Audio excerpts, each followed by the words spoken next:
powder. We're running low.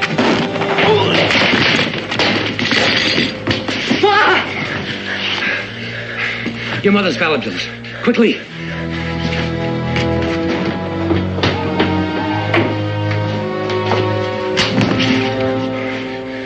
Almost $100. Your mother put it up for you. Cal, she was a thrifty woman. Mine, you'd be the same. Don't talk, Pa. I'll hold them off. Too many of them. Now, you listen to me, son. A man that won't face fact when he's got to ain't worth his salt. Now, use the tunnel. Take the Spanish horse and make for Boone's Burrow and get to Daniel Boone. Your mother had kin there, Baltimore. And Daniel will help you locate them. I'm not going to leave you, Pa. That horse. That's all I've got to give you. I think his lameness can be fixed. And he may be of some value sometime. Take good care of him, son. And maybe someday he'll take care of you.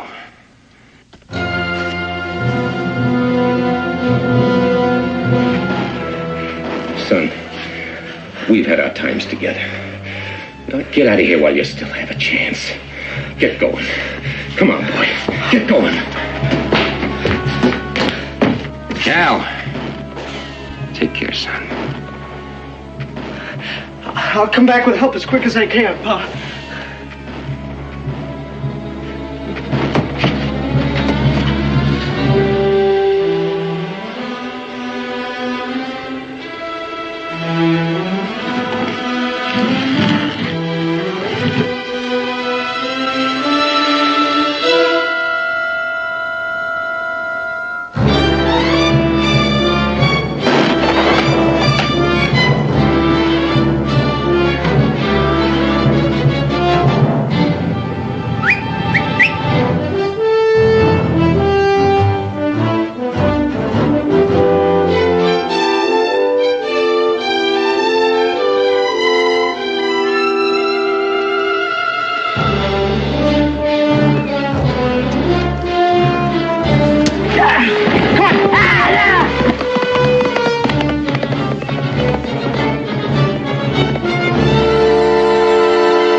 Mr. Boone.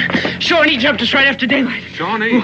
Yeah, about 5 or 6 of them. Pa got some before he was hit, but he's hit awful bad, Mr. Boone. I'd have gotten here quicker, but Gideon's still pretty lame. You want me to go to the fort for help? There's no time for that, Becky. But, Dan! It's all right. It's likely just some renegades looking for what they could steal. Dan Calvin's just a boy. You don't know what you might find. Caleb Trevor's his father, Becky. There's something a man has to do, even a young one. He'd never forgive himself if he didn't go back. Chavez will take care of his horse. Come on, son. Yes, sir.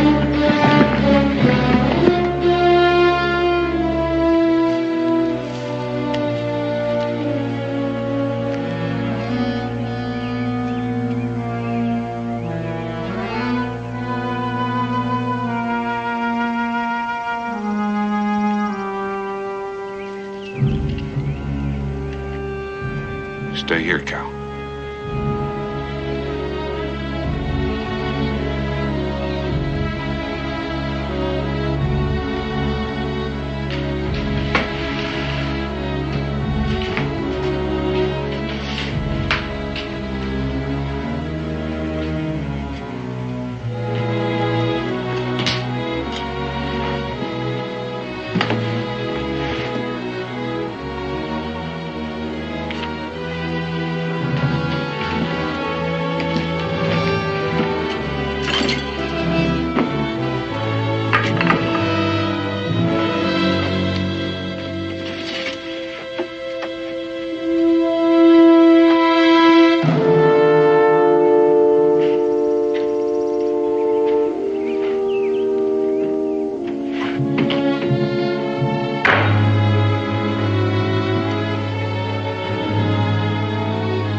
They didn't find him, son. He made it to your tunnel somehow. He's dead?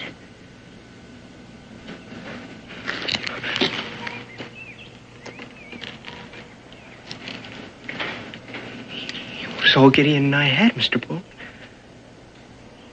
We were going to do so many things together.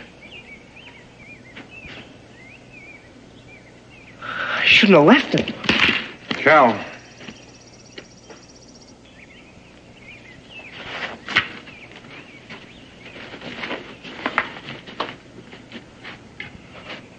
Pa said Gideon would be faster than any of them once we got his limp cured.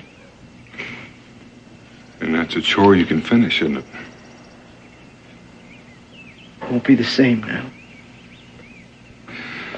No. That's the way your pa would want it. I want to see him. Believe me, Cal, I know what's best. Something to remember, Cal. Nothing never ends. It's always the beginning of something else. Why don't you go on down to the creek and wash up, get your wind back. I'll be along directly.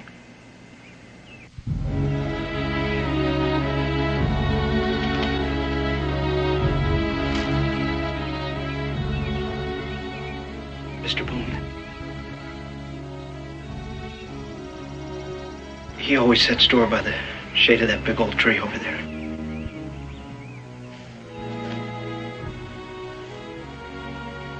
Can't think of a likelier place, son.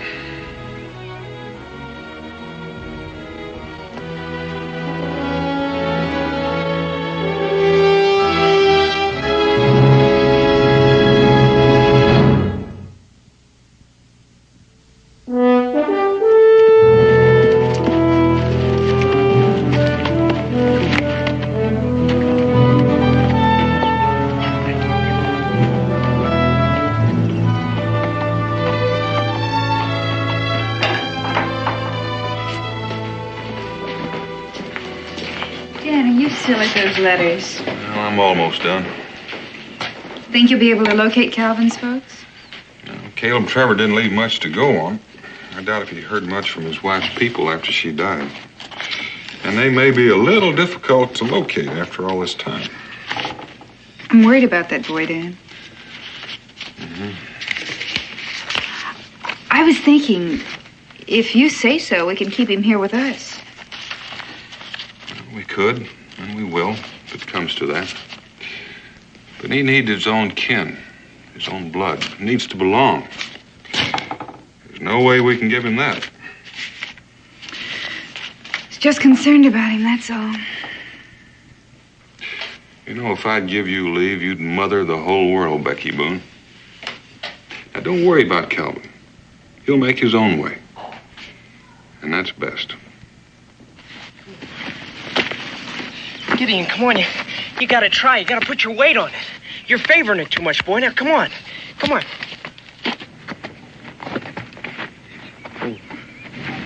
Pa always says animals know what's best for them. Please, Gideon, you gotta get better. Cal? That's the finest looking horse we've seen in these parts. Well, he'll be the fastest, too, in the whole country once that leg of his mends. Well, I reckon he would be if all four legs were sound. They will be.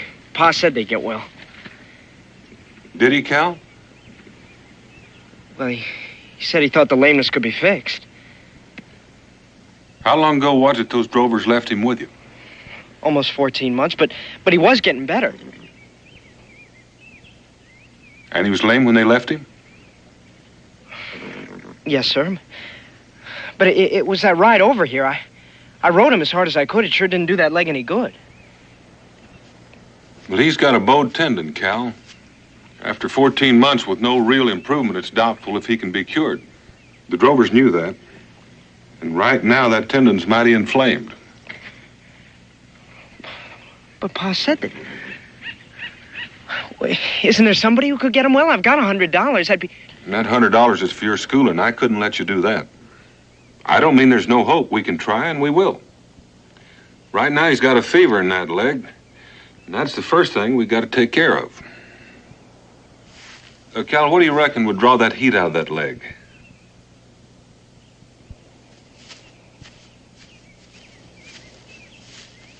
Do you think his leg can be fixed, Pa?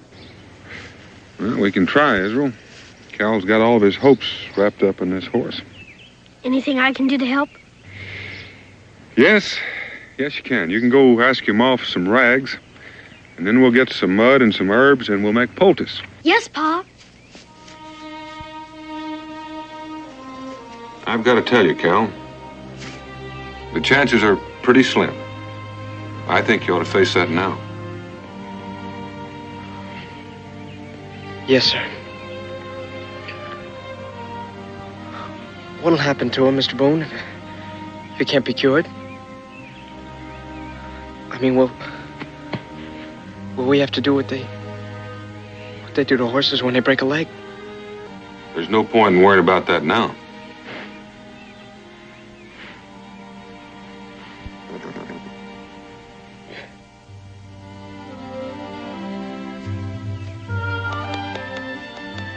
Just pat that on the sore part, Cal. Yes, sir. It'll strengthen the tendon.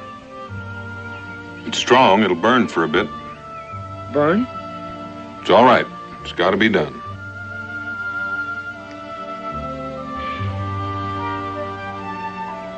It's going to need a little exercise to keep him stiffening up. A little more each day until he gets his strength back in that leg. Yes, sir. Well, you want first, Israel? We're gonna make him the fastest horse in Kentucky, the Virginia, and the Carolinas, too. Well, like your pa says, we're sure gonna try.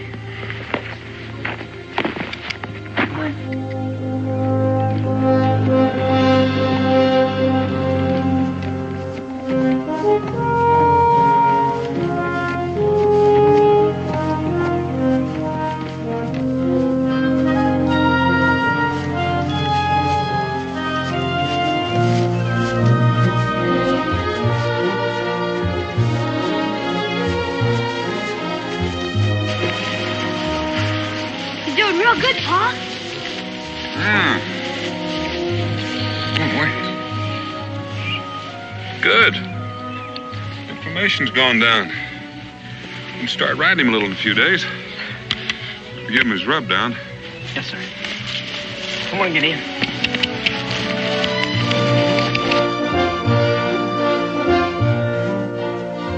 Oh, get in. Sure seems like he wants to go. Think we can let him out a little bit more? No, not until your pa's really sure that leg is healed. Now, come on, it's my turn.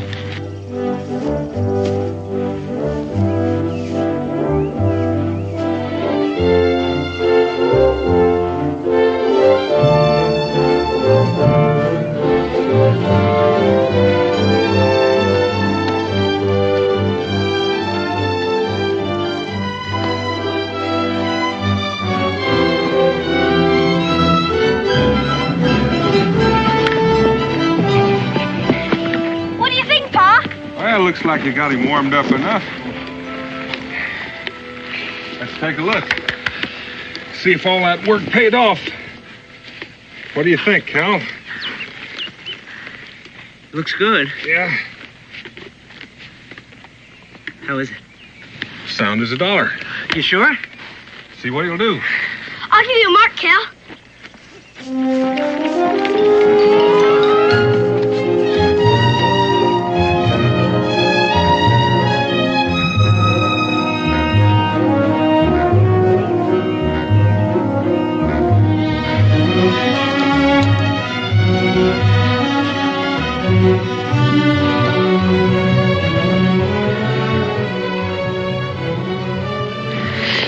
All set, Gideon?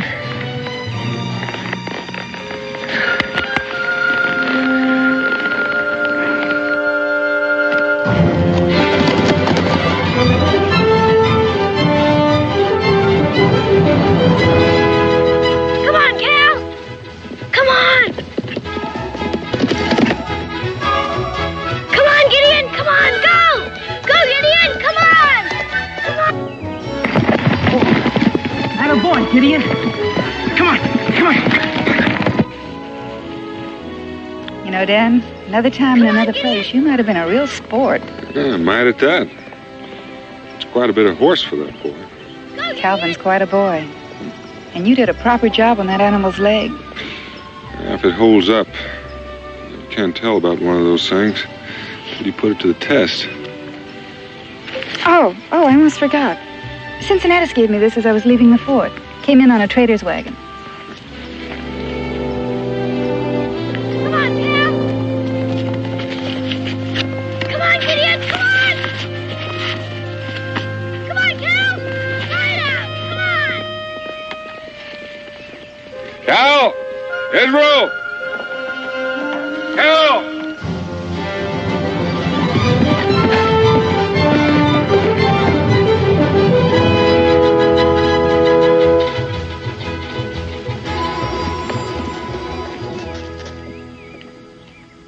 Dan, are you sure Calvin will be all right? Becky, I won't leave him in Williamsburg until I'm sure he's in the right house. Well, I want to thank you for everything, Mrs. Boone. I'll never forget it here. You're always welcome to come back, Cal. Thank you. Maybe your aunt and uncle let you come back for a visit before winter. That'd hardly be fair, Israel. They have quite a bit of getting acquainted to do. Spring, then? Well, I'll sure try. Where's your money, Calvin? Oh, I have it right here. And you make sure it stays right there. Yes, ma'am. Well, so long, Israel. You watch out after the place, son. Okay, Pa. Bye, Becky. Bye, Dan. Bye.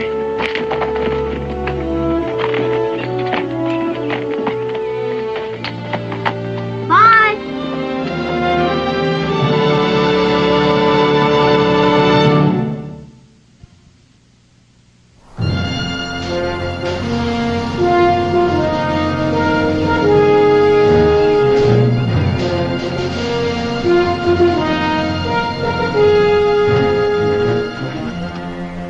Whoa. We may be here 2 or 3 days, Cal. Long enough to find somebody fit for you to travel the rest of the way with. How would it strike you to sleep in a real bed tonight? It'd strike me fine. And, no fault to your camp doing, Mr. Boone, but a kitchen-cooked meal go pretty good right now. I think we passed a stable back there. Why don't you see to Gideon? I'll go find the landlord. Hey?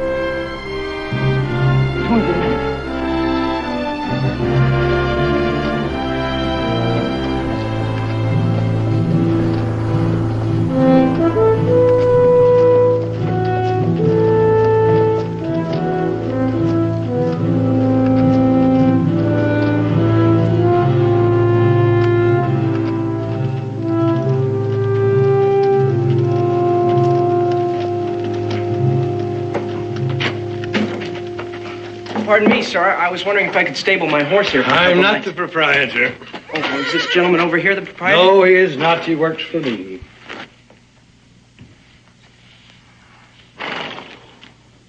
Is there a racetrack around here? Look, boy, we're busy here. Why don't you run along? Mr. Landers. Well, You interested in racing your horse, boy? from the looks of the animal, I'd guess the answer was yes. Well, yeah, tell me, boy, have you ever raced your horse? I've never even seen a real race, not like that one, with the jockeys and fancy duds and all. Oh, it's the spectacle of a lifetime, the sport of kings, you know. And those fancy duds, as you call them, are racing silks. Every stable has its own colors these days for pride and identification. Of course, it takes money, you know. Entry fees and all. Oh, well, all I've got's $100, but I'm sure that Gideon could beat anything. Whipper, show the lad our colors, eh? Whipper, there's my jockey. And my name is Landers, Jeremiah Killingsworth Landers. How do you do, sir? My name's Calvin Trevor. The pleasure is mine, young man. And where are you from, that you've never shared a sportsman's finest hour? Boonesboro, sir. Boonesboro, Kentucky. Daniel Boone settlement, huh? Well, that explains your ignorance of the finer things of life. Let's just see how that cap fits. How's that? Right, smart. Yes, sir. Come here, Whipper. Look at the lad. He makes a fine-looking jockey, eh? I envy you, boy, what you've got to look forward to. Gideon, eh? Belong to your pa? No, my pa's dead, sir. Gideon's just about all the family I got left. I'm sorry to hear that, my boy. Splendid animal. Splendid. But if you don't mind my saying so, a pretty poor way to keep him. Oh, well, we just came off the Wilderness Road. You should see him when he's all brushed up good. He's bred to run all right. I'd sure like to see him let out once. Mr. Landers, how much is that entry fee? Now, you don't want to waste your money on a gamble like that, my boy. He's a fine-looking horse, sure, but it takes more than looks to win a purse, you know. Yes, I'll never forget my first purse. Your heart jumps right up here. The wind is like music in your ears, and the shouts of the crowd are all for you. You hear the ladies calling out your name, and then that moment of victory. And a fine fat purse to line your pocket. It's a mighty thrill, boy. A mighty thrill. Looks as if he'd been lamed up pretty bad for a spell. Oh, that's too bad. A fine horse otherwise. Oh, but he's all mended up first rate now. He can run as good as ever. Against a champion? Like Lady's Choice there? Oh, no, it wouldn't be fair. Not with a game leg like that. Oh, no, I'm afraid it wouldn't be fair at all. Pity, though. An untrained horse like that would fetch long odds. What would you say he'd bring, Whipper? Oh, against Lady's Choice, I reckon about $5 for every one wagered. 5 to 1? Well, I suppose he would. Mr. Landers, you mean if I wagered $100, I'd get $500 back? If Gideon won. Oh, but Gideon can beat any horse. Hardly, son, with a handicap like that. I'm sorry, but it's my duty to tell you, as a man of honor. Oh, but please, Mr. Landers, I know that he can. Well, now I must say I admire your spirit and your confidence. If you're that determined, I hardly have any choice, do I? Whipper, give the Spanish barb of young Master Travers a rub down and an extra bait of grain. Calvin, you step this way, and we'll just attend to the details.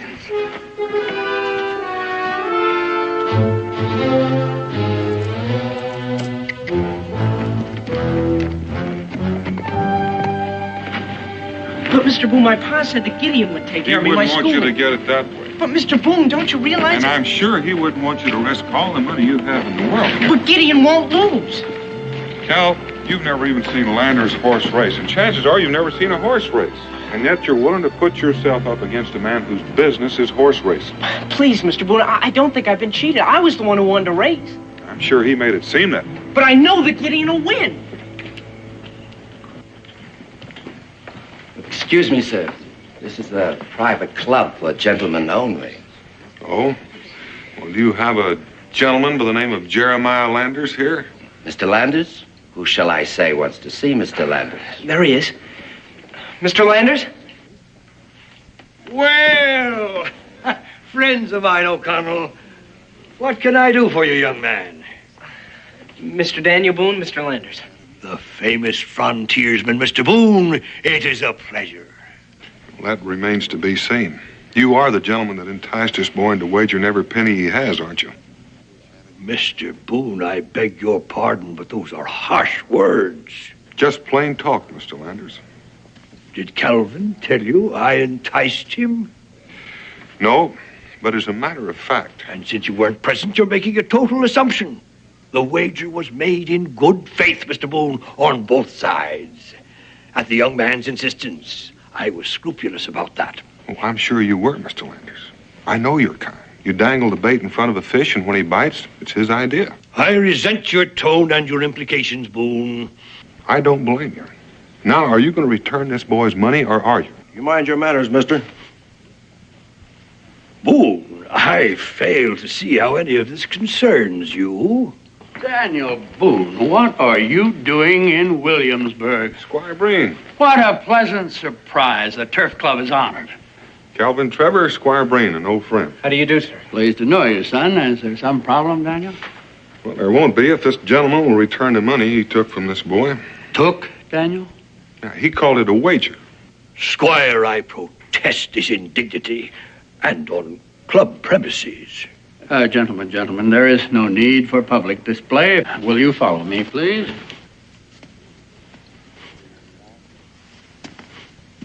Would you excuse us, please? We have a private matter to discuss. Certainly. Thank you. Would you close the door, please? Squire Breen, I am not accustomed to this sort of treatment. I realize this man is a friend of yours, but frankly, his inferences and his accusations cannot go unchallenged. I demand an explanation. All right, Mr. Landers. Suppose you present your case.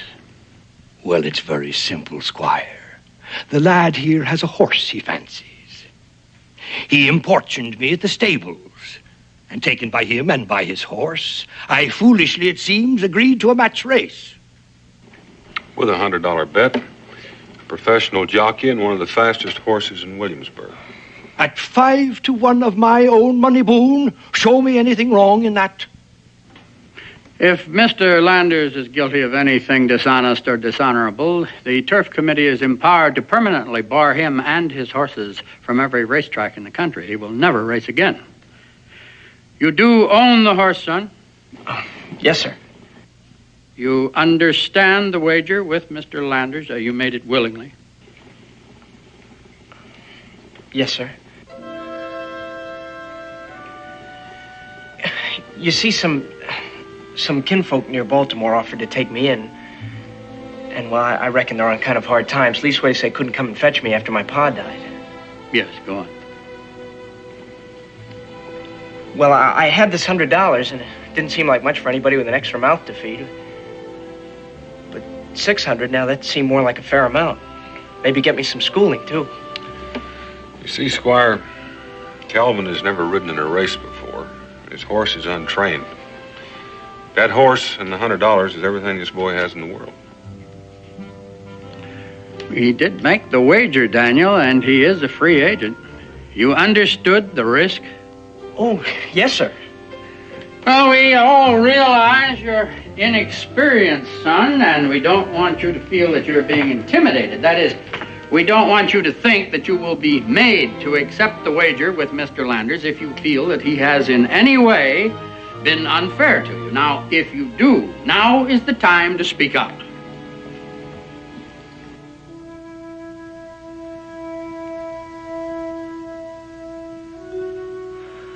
I reckon you'll hold it against me if I say I want to go ahead. Oh, son, as long as you know the facts, it's your decision.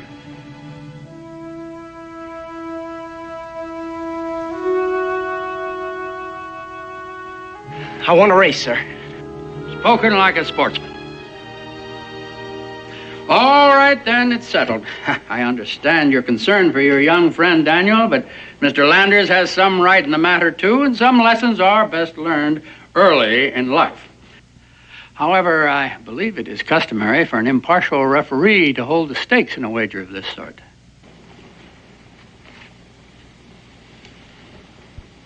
You do intend to cover, do you not, Mr. Landers? Indeed I do, Squire, and at 5 to 1. Just a minute, Squire. As long as we have to have this race, it seems to me that odds of 5 to 1 against an inexperienced rider and an untrained horse are rather unfair. Valid point, Mr. Boone. I think 8 to 1 would be proper in the circumstances. Don't you agree, Mr. Landers? The race will be run on the meadow on my property. Any objections, Mr. Landers? Not for me, sir. Will 9 o'clock in the morning be acceptable to both parties? Suits me fine. Yes, sir. Then it is settled. Grateful for your interest, Squire.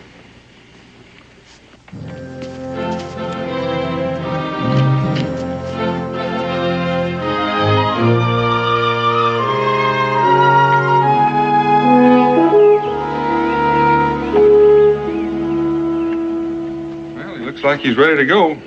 Sure hope I am. How do you think he's going to take to this racing saddle? He probably won't like it right off, but he'll get used to it. How are you going to take to it? Well, grip harder with my knees. Cal, I kind of bore down on you this morning, but don't try to remember everything I told you.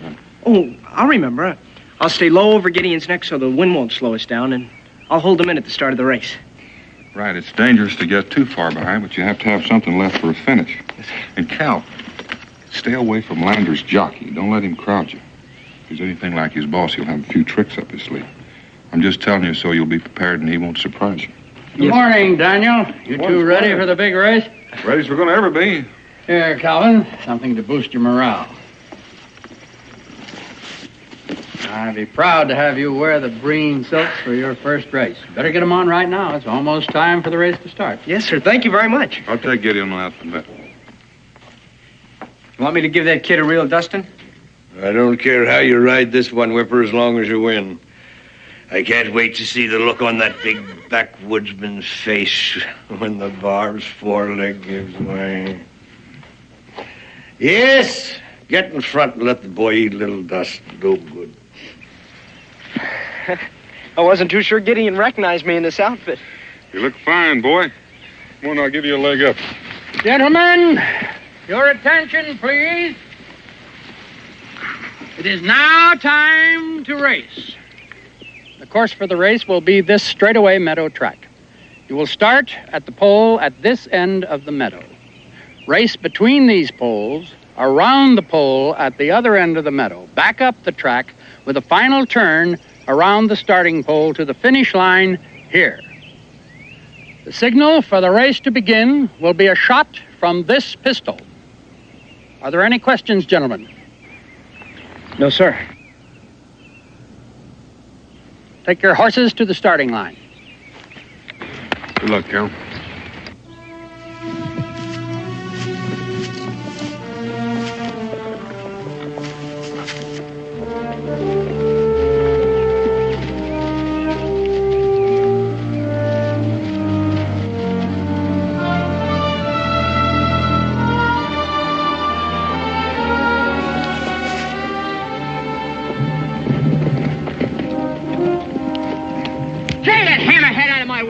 Keep that whip to yourself, will you? Gideon's never been touched.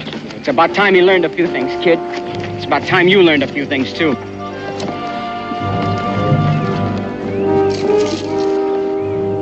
Riders ready?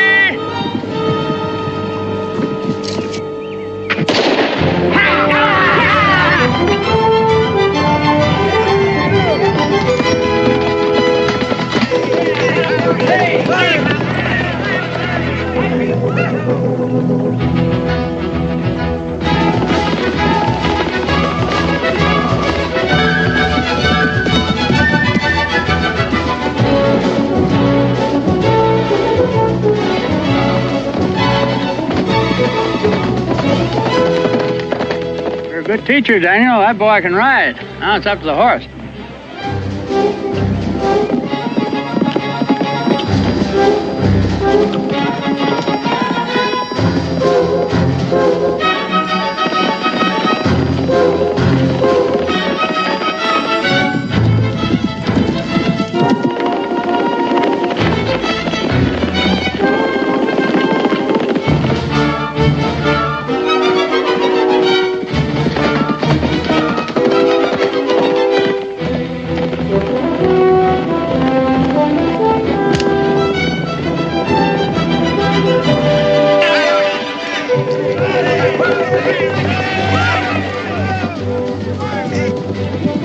Ride him, boy, ride him. Come on, Carol.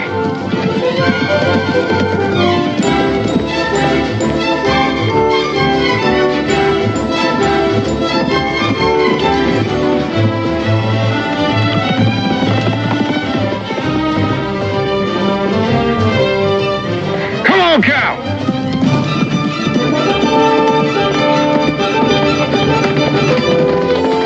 You won, Cal. You won, boy. You won, Squire. You know what that horse would be worth on any track in Virginia, Daniel? $1,000, as he is, without any training. Well, I reckon he's worth a lot more than that to Cal about now. He did it, Mr. Boone. He did it easy. The two of you did, Cal. Good luck. Splendid ride, son. Splendid. Mr. Landers.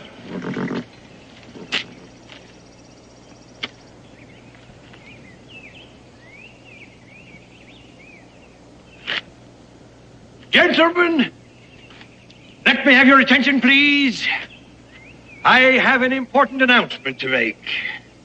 My associate, Mr. Slade, here, has just brought me proof of something he suspected when he first saw the winning animal in this race. I have been betting against my own horse. What do you mean, Landers? I mean the Spanish Barb actually belongs to me. Under the circumstances, I declare this race a no contest, and I demand that all the wagers be returned at once. That's what he's been up to all along. He's been after Gideon right from the start. This is highly irregular, Landers. But, Squire, I have the proof right here. Whatever that is, you cannot declare no contest on your own. That's a matter for the Turf Club Committee. Yes, Squire, but let them get at it quickly, please. The horse really belongs to me.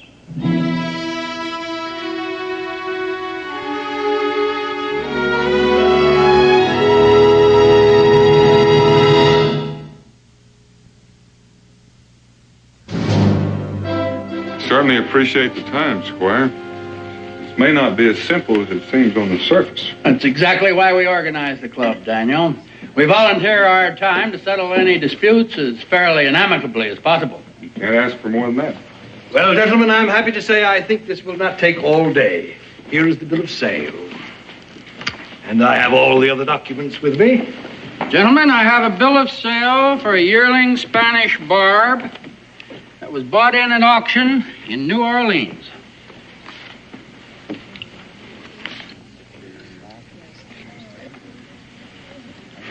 Description and date match. And here is the entry in the diary I make my men keep when they're away on business for me.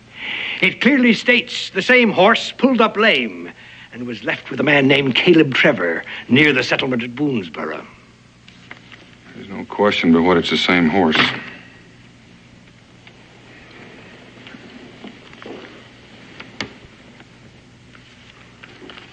Thank you. Now that's settled, we'll take possession of the horse. Hold on a minute, Landers. Is that the decision of the committee? I'm afraid so, Mr. Boone. I'll get the horse. Why don't we send somebody with him? He and that boy could sneak that horse of mine so far away I'd never see him again. Contrary to your opinion, Daniel Boone is hardly a thief, Mr. Landers. Well, Squire, we'll see. But if it comes to that, I'll not hesitate to ask the constable to issue a warrant for their arrest. I'm afraid you're ahead of yourself, Mr. Landers. Our only concern here is the good name of racing in this community. Whatever legal steps you take is your own affair, Mr. Landers. However, as usual, what you do will be judged by this committee as a measure of your fitness to be an acceptable member of this organization.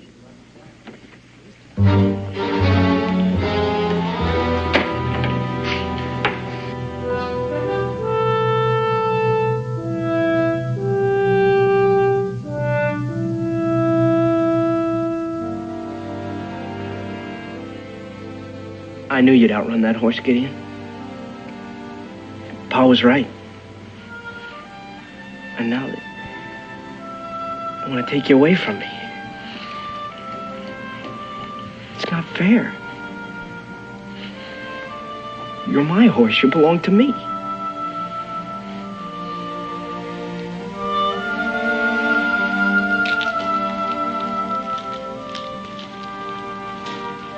You know, we don't have to race anymore.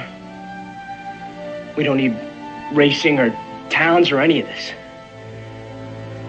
You and me, Gideon, we can make out together. Nobody will be able to stop us. We'll light out of here so fast I'll never know the difference.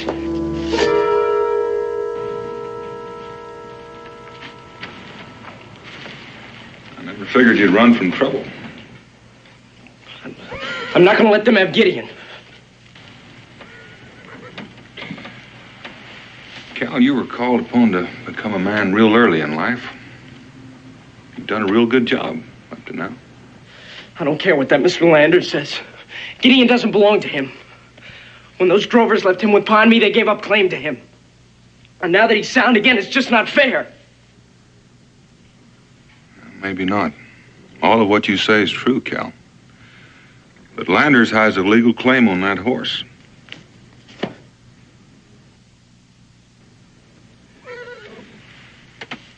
Cal, we've all got to respect and abide by rules, whether we personally like them or not. Otherwise, we're outside the law. And when you're outside the law, you can't expect its protection.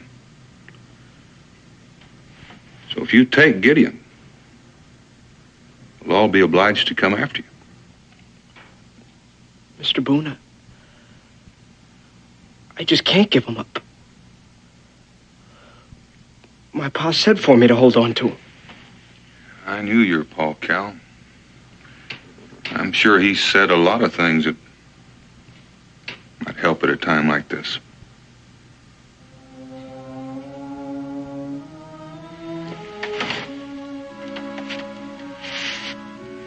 I reckon that's it.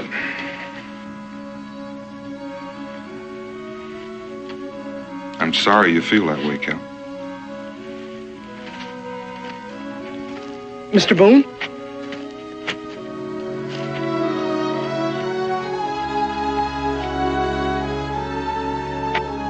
My pa said that a man who couldn't face up to facts when he had to wasn't worth his soul.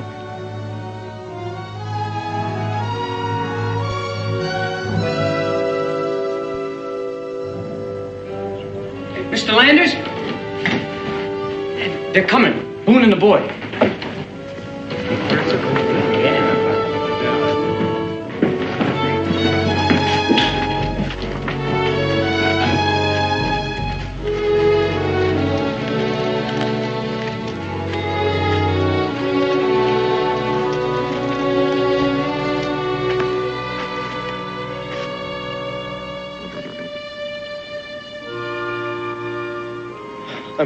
I'm ready to abide by the committee's decision, Mr. Breen. All right, son. Whipper, take care of the barb. Goodbye, Gideon. Come on.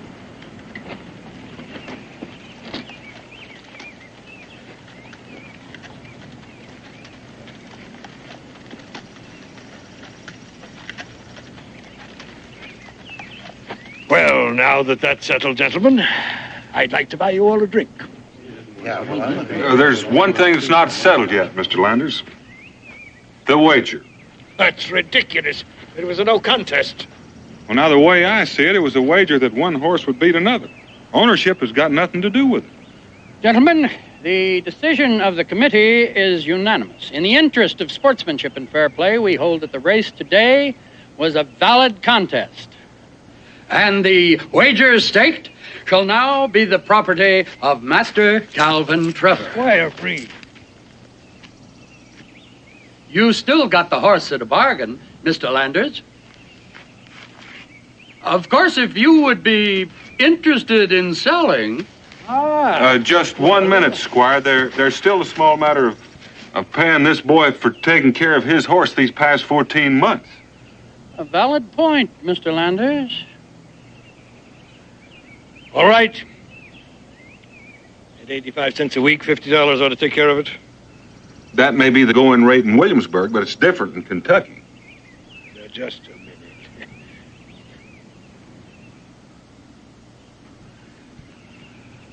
How much? Well, you've got to remember, Mr. Landers, that Kentucky has the finest grass in the country for horses. And then there was a lot of doctrine, medicine, special care, training. How much? And you can't forget that this boy brought your horse cross country. There's got to be a transportation How charge. much? Well, I'm not very good at figuring, but say $20 a week, board and care. $20 a week? And $100 for transportation. $100. Then there's medicine and then doctrine. I think $1,500 might be acceptable to Mr. Trevor. Would that be all right, Cal?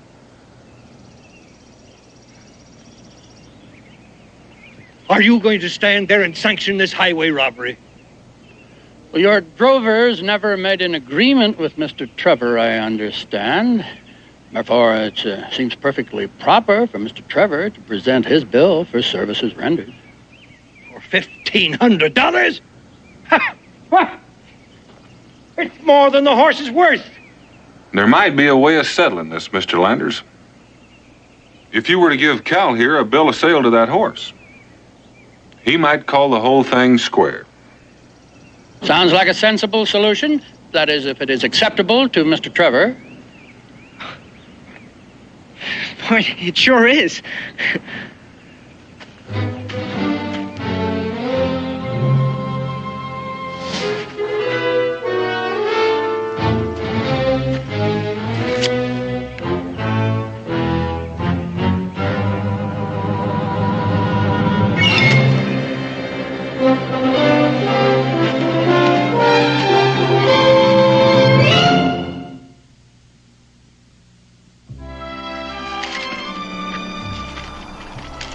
If you ever decide to take up horse trading as a profession, Daniel.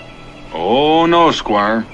I know better than to consider myself an expert just because I came out all right the first time. I think the young man got your point, Daniel. Yes, sir. You can't expect Gideon to win every race. Oh, but Gideon can beat any... Yes, sir, I realize. Now then, do you suppose that your friend Gideon would like to spend the night in my stable? Say, that'd be fine.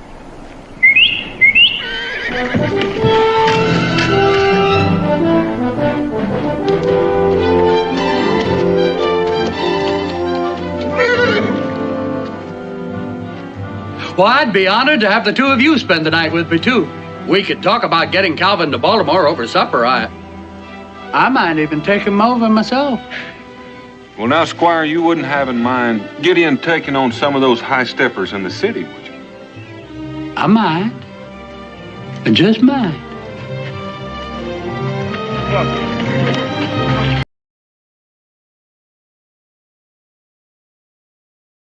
Change your mind, Daniel, about coming along? Promises to be an interesting hunt. Oh, no, Mingo. It's been 3 days since I sat down with my family at the dinner table. If I don't get back pretty soon, they'll be feeding me out the back door like I was a stranger. Chief White Cloud, I presume since you're chief of the Cherokees, you're going to get the first shot. And I want you to do me a favor. Drop that bear before Mingo does, because if you don't, I'll never hear the last of it. I intend to, Daniel. Looks like he's big enough to feed your whole tribe for the winter. Plenty meat. Good luck. Judging from the way he's moving toward higher ground, he's crafty. I believe he's laying a false trail and intends to double back. Mingo, I suggest we separate.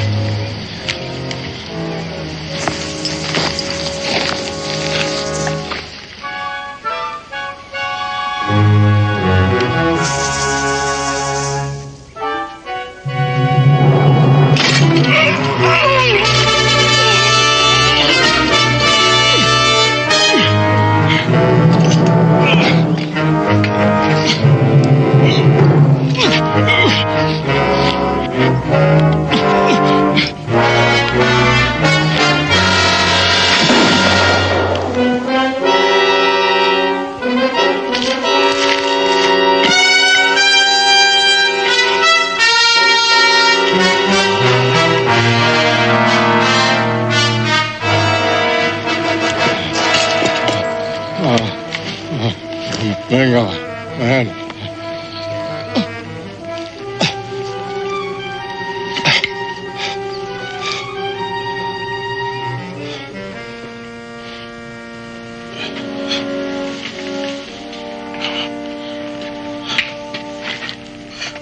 Who did this to you? A white man. One who looks from the red man with eyes of hate. But, my friend, he is but one white man. Do not let this death cause one world to turn against the other. Seek justice, not vengeance. You are now chief of the Cherokee. But your son... My son is on a long journey. You must speak for my people. Mingo. The treaty between the Cherokee and the settler, it has been good. You, who have the blood of both worlds, can best keep the peace.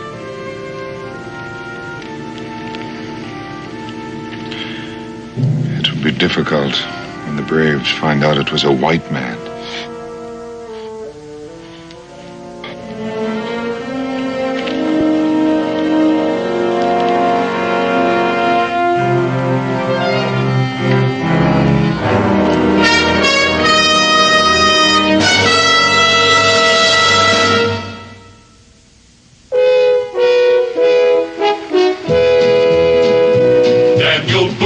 Daniel Boone, what a doer, what a dream comer, truer was he. From the coonskin cap on the top of old Dan to the heel of his rawhide shoe, the rippin'est, roaring'est, fighting'est man the frontier ever knew. Oh, Daniel Boone was a man, yes, a big man, with an eye like an eagle and as tall as a mountain was he. Oh, Daniel Boone was a man, yes, a big man, and he fought for America to make all Americans free. Daniel Boone was a doer, what a dream comer, truer was he. Daniel Boone, Daniel Boone.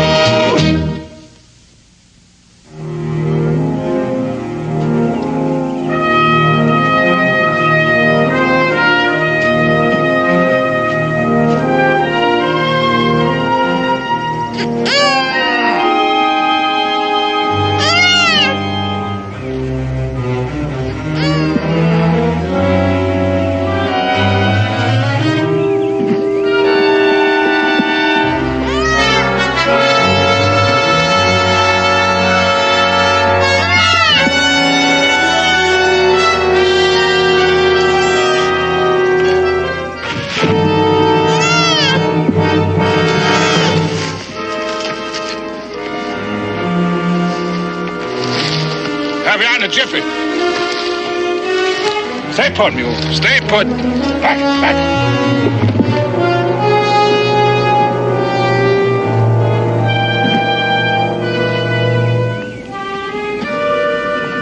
All right, take it easy, friend. I'll be with you in a minute.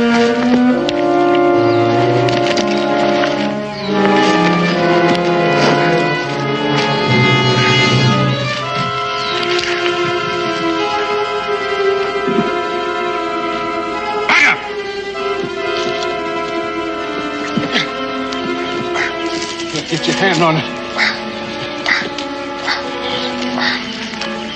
Here!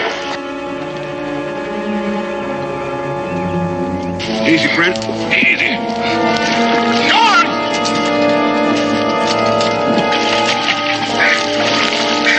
All right. All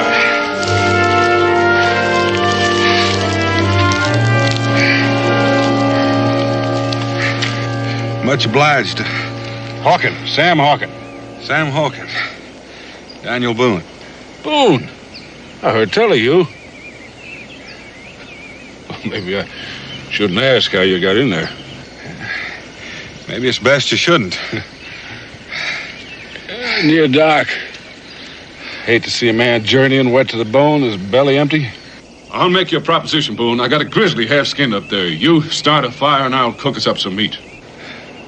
You got yourself a deal.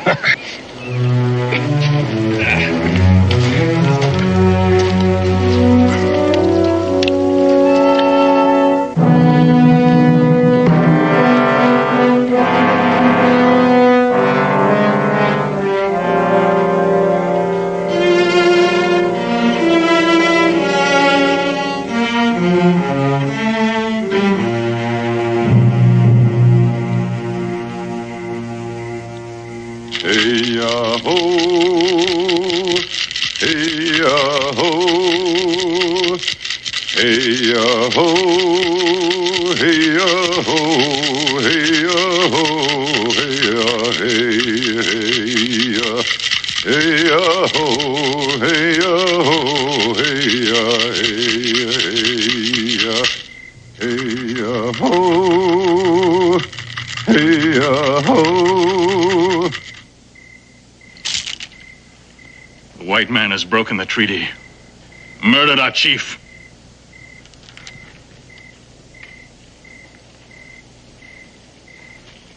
Spit in the face of the Cherokee. There will be no war paint. The treaty will be honored. It was the wish of White Cloud. Honor? Where is the white man's honor?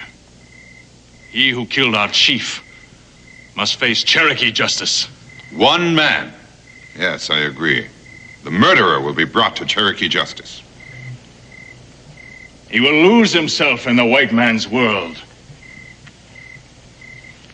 Hide behind the walls of Boonesboro. But you, who walk among the whites as one of them, live and think as they do, you are not true Cherokee.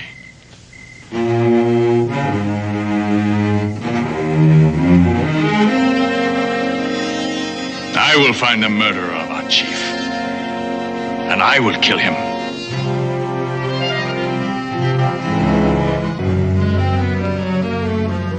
I will find him.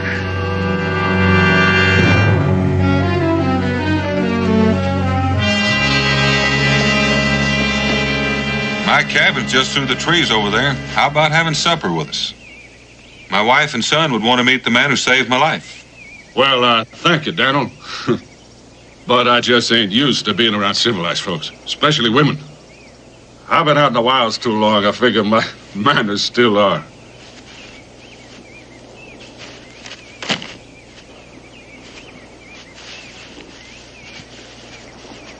Yeah, Daniel, it's yours.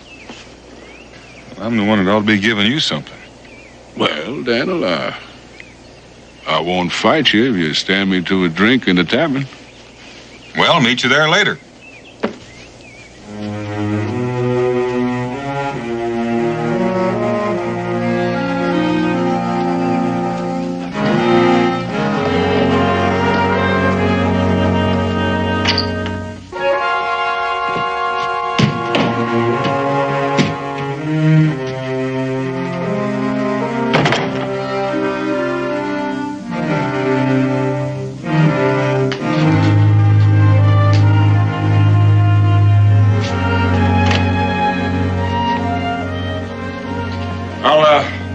With you on those skins after a drink. All right, sir. What'll it be? Friend, something with the kick of a mule, the bellow of a volcano, and the smell of buffalo hide. I think I got just the thing for you. Oh, well, set her down, set her down.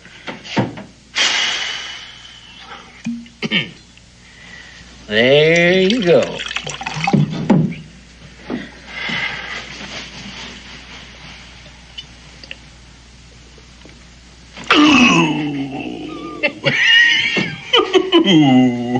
There ain't many men can handle more than one of them at a time. Well, you're looking at one. Name of Sam Hawkins. Yeah, Cincinnati's here. Join me. Much obliged. Well, how's trapping these days? Don't get any on you.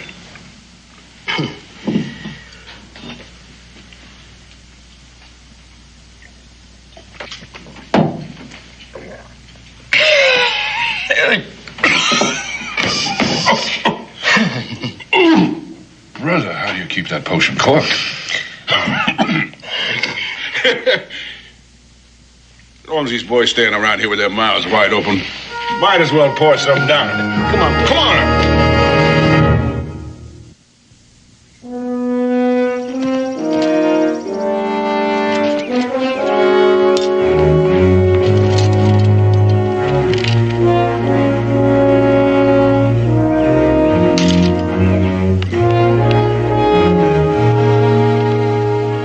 Look, Cincinnatus, let's you and me have another. You really want another one, huh? Sure do.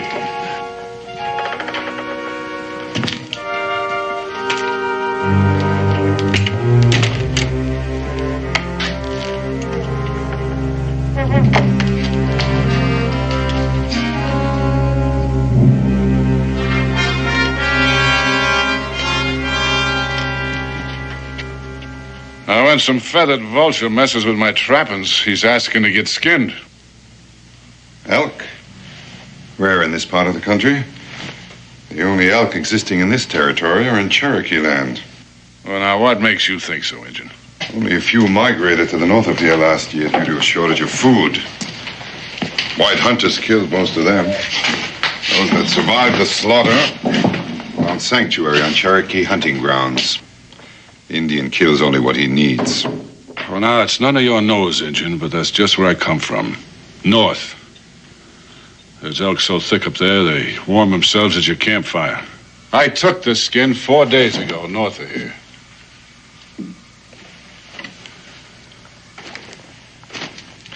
This skin was taken yesterday. Now, you're trying my patience, Injun. Here's something I found on Cherokee hunting ground. I found traps hanging on that mule outside that bear these marks. Is this yours? Well, is it? I don't see it's any of your business, Redskin. But what of it? Now, Mr. Hawken, Mingo here's a friend in the tavern. He don't want to make no trouble. He'd like to prevent it, I'm certain. I reckon that Mr. Hawken didn't know nothing about the treaty, Mingo. I don't imagine it would make a great deal of difference to him if he did.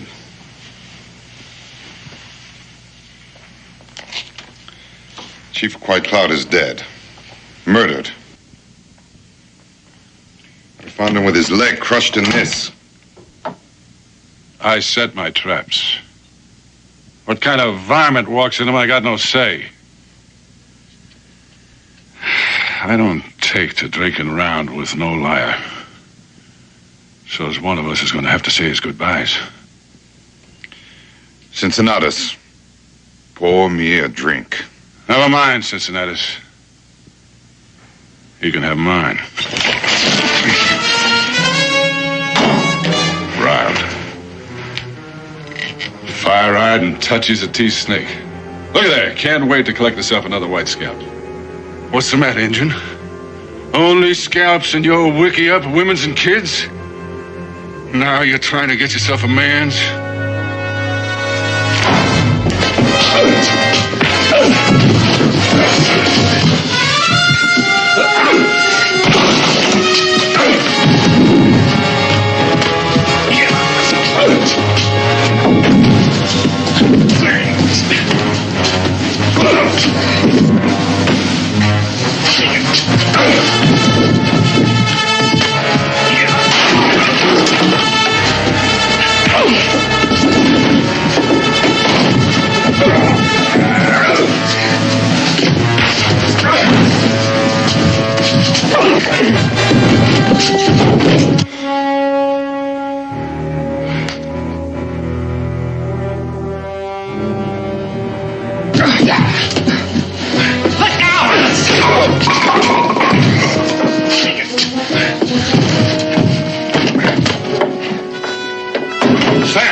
That knife down. Let him go. Now, Daniel, this is a personal matter. Drop it. Daniel, I figured you for my friend. Well, I am. So's the man you're about to use that knife on. Like I said, he's a friend.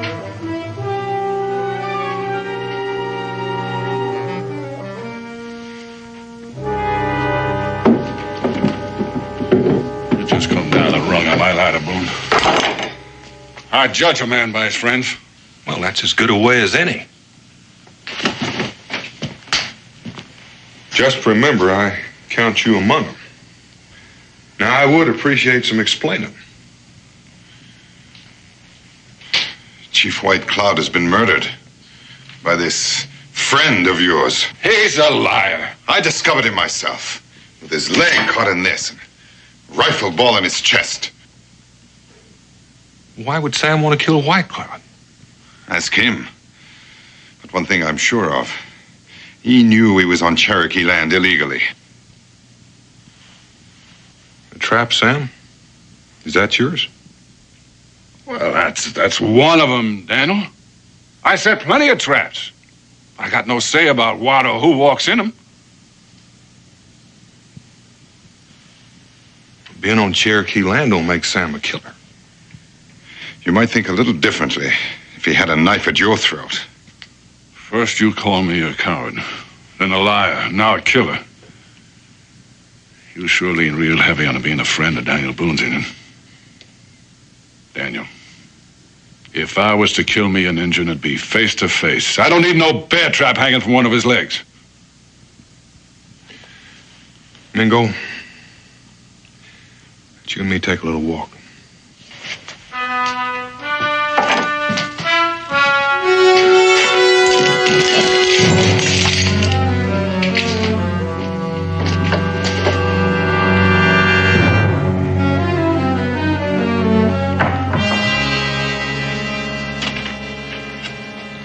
Mingo, those are mighty strong charges. There's not enough to back him up. Only the knowledge in here that he's the man. White Cloud's hunting bow is broken, deliberately. Now, you know what it means to an Indian to enter the next world without his weapon. An act of hatred so deep, it goes even beyond the grave. Being chief can bring enemies. This is no personal enemy. This is an enemy of all Indians. Something to which I may be more sensitive than you or any other white man. I read that hatred in his eyes. Perhaps one must have Indian blood in his veins to recognize it.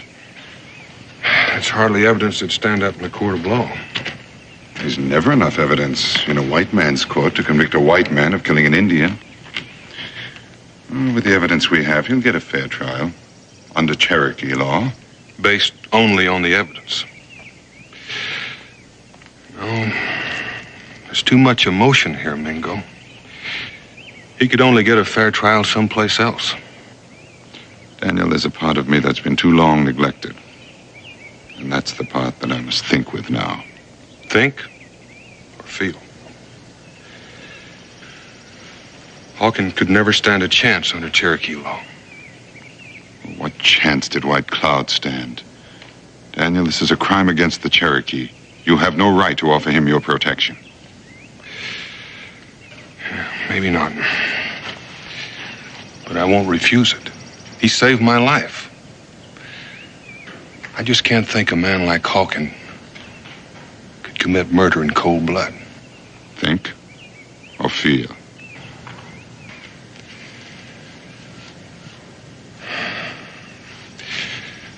Explain to the new chief how I stand. You already have. While White Cloud's son is away, I am the chief. Taking quite a big load on your shoulders. I don't know what I'd do if I were in your place. I do.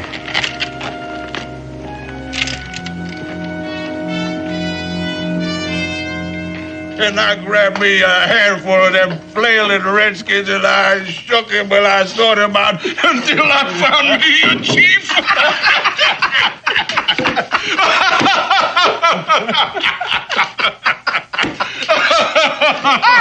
I tell you, that was just a funny thing. Well, Daniel, it's good to see you without your redskin brother. Look, Daniel, you come over here, because I got a drink for you, and I got enough talk to stuff both ears. Come on over here, Daniel, come on. Sam, I don't like asking questions twice, but for my friend Mingo, I'm going to. Well, then, Daniel, you ask away, and I'll answer straight. Oh, Daniel. Now, look, I admit I killed my share of redskins. I admit it. But I don't have to shoot a bird in a snare. All right, Sam. I believe you. But I wouldn't bet on those Cherokees. And you best stay off their land. Their land? Their land? Well, pretty soon they're going to be doing their hunting right here. They just might, for you. And my advice would be for you to stay put here in Boonesboro for a while. If you leave the stockade, you just might end up facing Mingo on his terms. Now, look here, Daniel. I ain't a man to live neath a roof or back of fences. And I ain't never curled my tail under for no man, and I ain't starting now. Besides, Daniel, they don't worry me none. They worry me. Well, Daniel, for you, I'd dig a hole and I'd pull it in after me. I would. Now, come on. Drink up.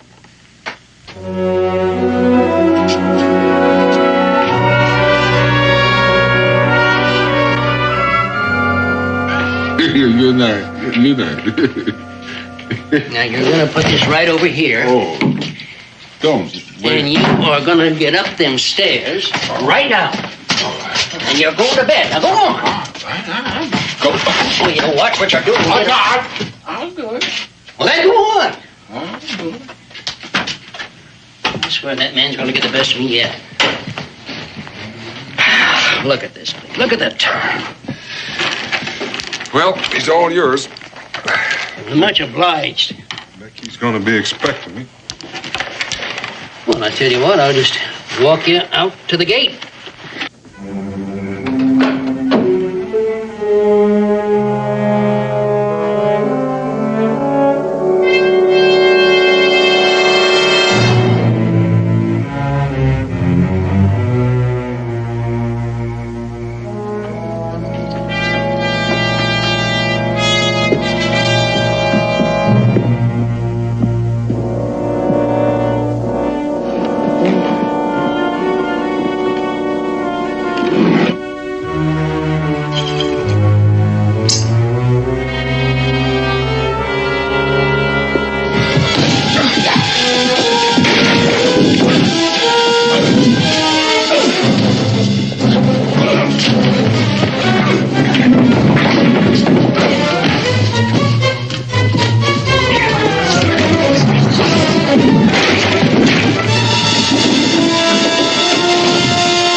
To that fence like a squirrel skin. Why, Daniel? Doggone it! Now that Injun is going to coil himself into some rock. He's just going to wait for me to come along. You know they was trying to kill me? They could have done that from the window. And there's no question about it, Sam. The Cherokee are bound and determined to have you stand trial. I'm going to tell you again, you stay put till I tell you different. You try slipping off, and you're going to find me harder than those Cherokee braves.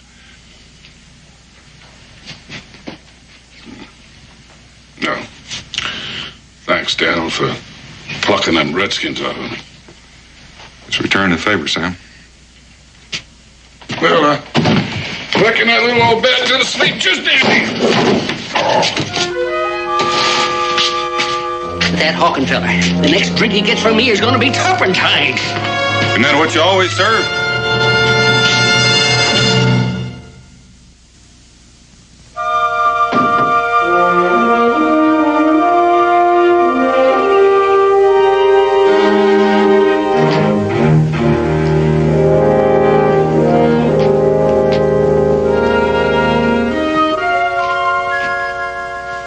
I couldn't help it over here.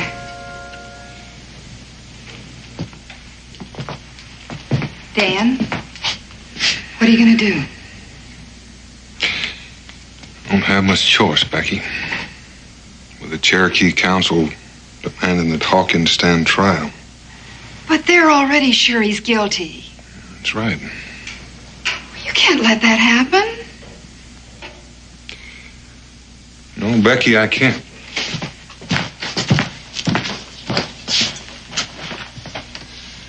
I'll be back in a few days. Be gone just long enough to take Hawkins to Salem. But won't Mingo and his braves try to stop you? You'll try, Becky.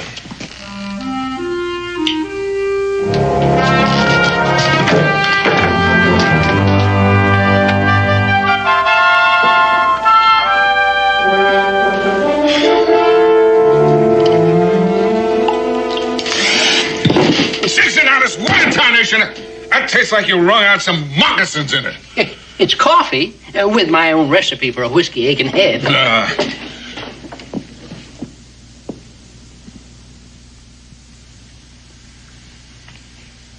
What's the matter, Daniel? Something wrong? Sam, I got no choice left. Them Cherokee, they brought you? They paid me a visit. That friend of yours, I bet he put him up to it. Mingo's only abiding by the will of the council. They insist that you be judged by Cherokee council. If not, we're likely to have a war on our hands. But Daniel, you can't turn him over to the Redskins. Every time an Indian's killed, they'll be yelling for a white man's blood. That's why I'm taking you to Salem for trial, Sam. Mingo can speak for his people there.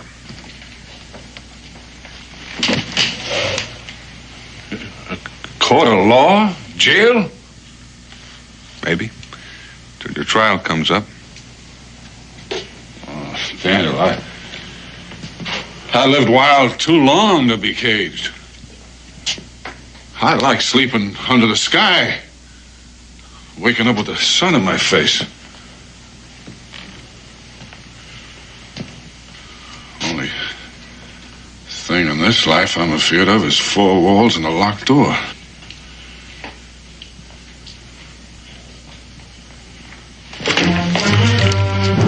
This way is easy on you, Daniel. I've taken the decision right out of your hands.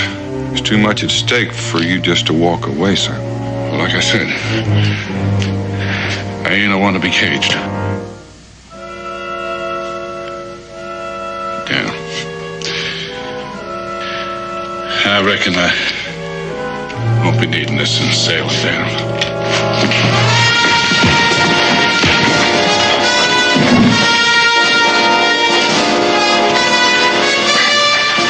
Sorry, Daniel. Kentucky's getting too small for me. Bye, friend.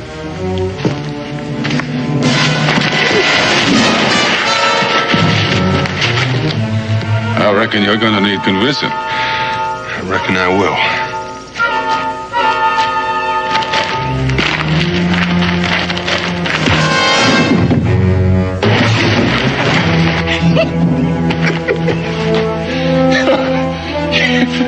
Even there's one thing I can't do more than strong whiskey. It's a good fight. And I guess I found me one.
I wouldn't have missed this for all the hard whiskey and the soft women of New Orleans.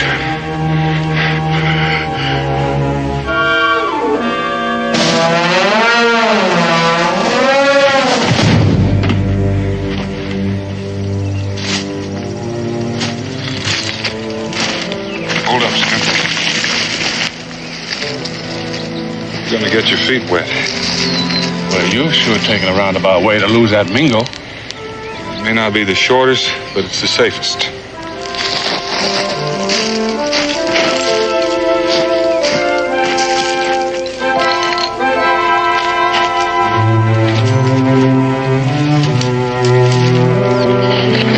Daniel, I've been thinking. Now, this injured friend of yours, now, he's got a real way with words. Now, supposing that judge in Salem believes him instead of me. I can outfight any Indian, but he's handy with talking and most with a tomahawk. Well, nobody gets judged just on talk, only on proof. You got nothing to worry about. Judge may sing jeers a little bit for trapping on Indian hunting grounds. Well, that kind of eases my mind, Daniel. Better than gurgling at the end of a rope.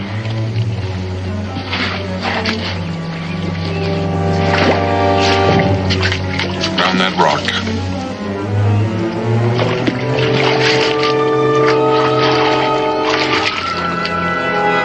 Climb out on that log. Doggone, Daniel, but we're going back the same way we come. Like you said, Sam, we're going to go the roundabout way. Back into the water on that log.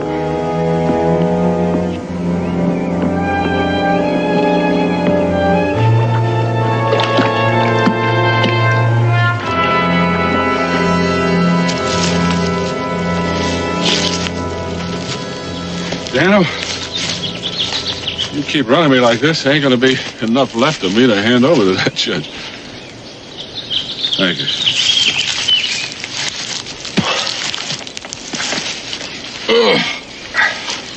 You sure must hold that half-breed hide.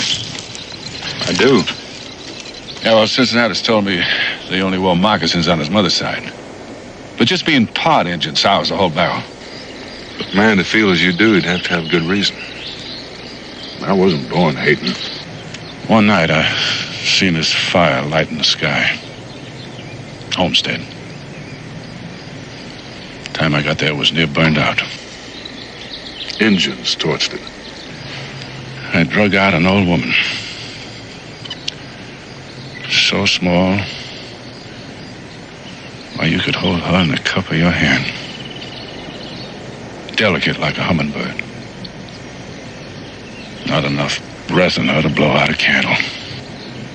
From the signs, there was 5 of them. So I put the old woman in the ground and said a few words over her. And then I tracked them Indians till I found them. She was my mother, Daniel. I'm sorry, Sam. But I've seen the other side, too. The only thing makes Indians different than wolves and snakes are 2 legs. They ain't people, Daniel, not like you and me.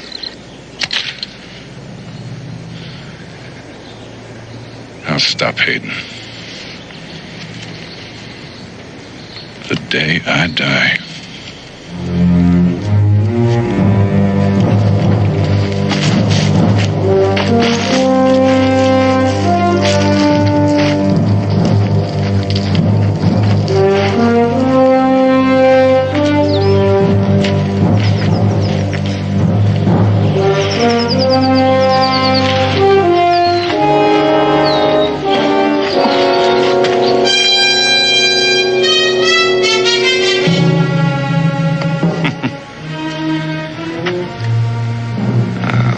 Upstream or down?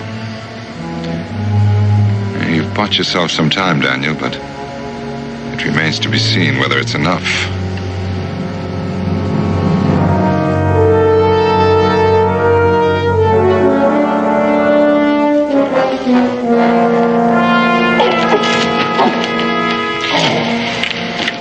What's the matter? Oh, this here leg of mine, it keeps going bad on me from time to time. A couple of minutes and be fine.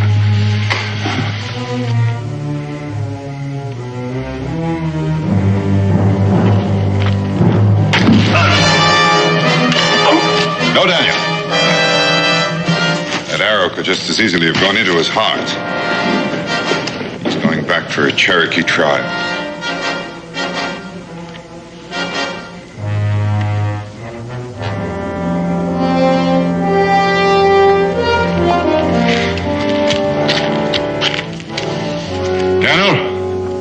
These heathens are gonna roast me like a slab of meat on a spit. It's the decision of the council, Daniel. There's nothing either of us can do about it now. He was tried and found guilty by a Cherokee law. There's another Cherokee law, Mingo, that says the decision of the council can be tested by a trial of combat. Hawken is wounded. I'm not. You can tell the council I'll meet any brave of their choice. You're a fool to risk your life, Daniel, for a cold-blooded killer. Neither of us knows that he's a killer, Mingo. What is being risked are the lives of many people, your people as well as mine. This could break the treaty.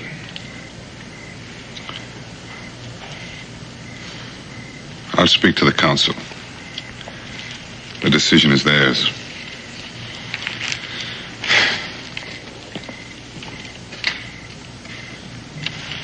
Daniel, I sure hate to agree with an Injun, but he's right. You're a fool.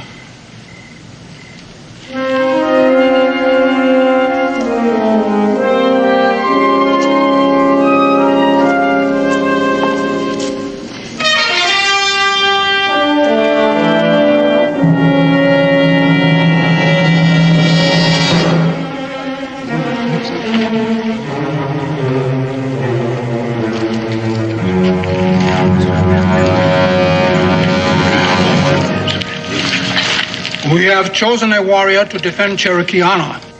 There's only one among the Cherokees who can defeat Daniel Boone. We have chosen Chief Mingo.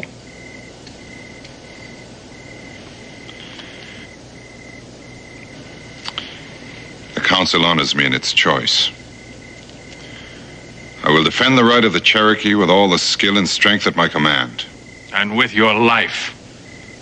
It will be a fight to the death. You or Boone must die.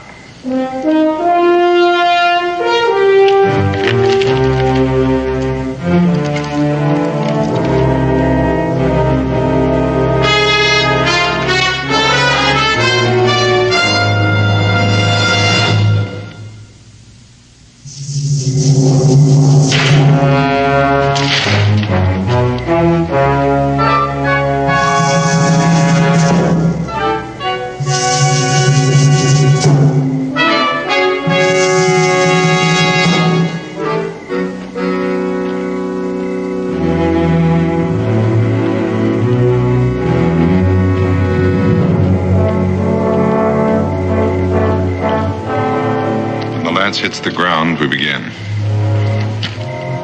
By the time it burns out, one of us must be dead. Or we both die.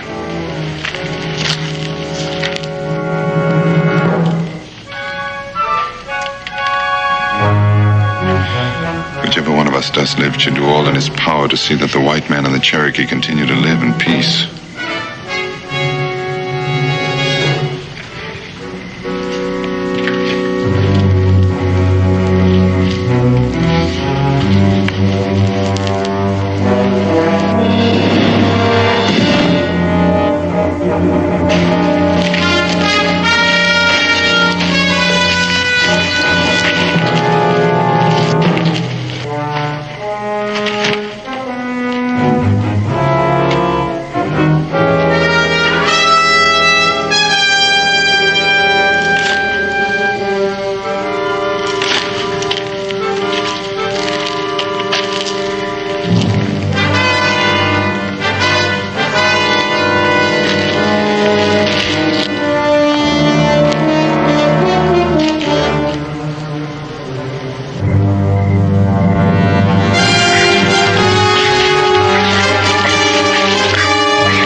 play, Mingo.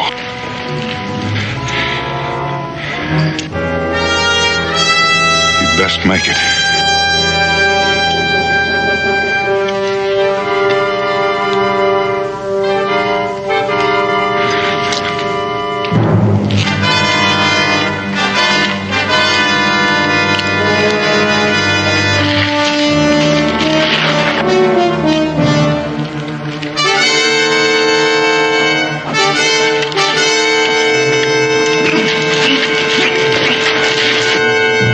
Escape.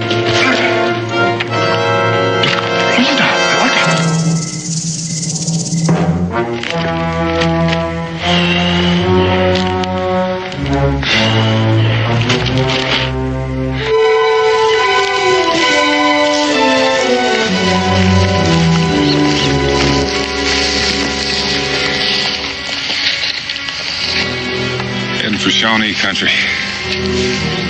And if you'd follow toward the river, I'll cut over behind the hill and approach from the other side, just in case he's planned an ambush.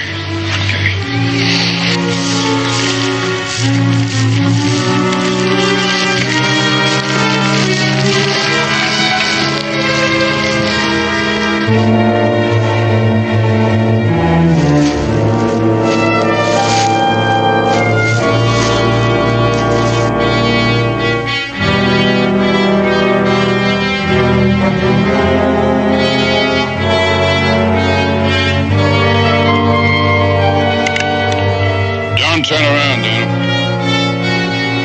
Now, ease your rifle to the ground.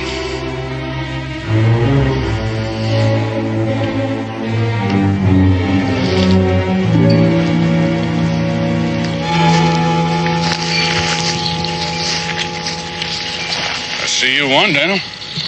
Nobody's won yet, Sam. You fixing to take me back to them Cherokee? Back to Salem for trial. Sorry, Daniel.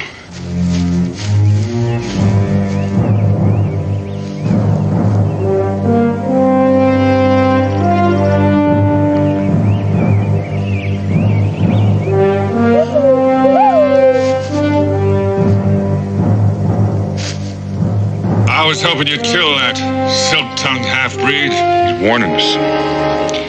Shawnee.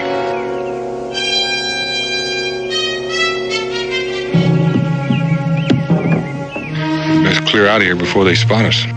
Where to, General? Shawnee up ahead and Cherokee still making a dance around my ashes. I figure I'll take my chances with the Shawnee with a rifle in my hands. I'm beholden to you, Daniel, for saving my hide from that Cherokee fire. It ain't a man's way to die. At least a half a dozen of them, Sam. You're gonna need help. Yeah, Daniel, together we can make them turn tail and run like squealing squaws. Fetch your rifle, Daniel.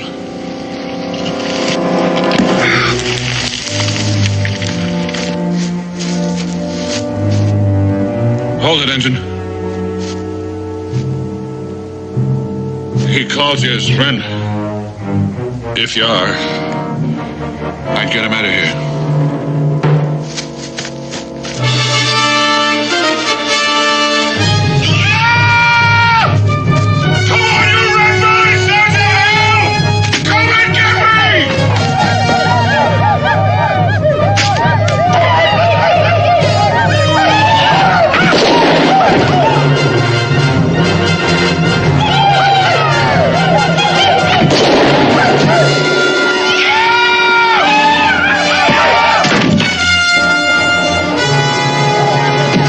No, Daniel. It's too late anyway.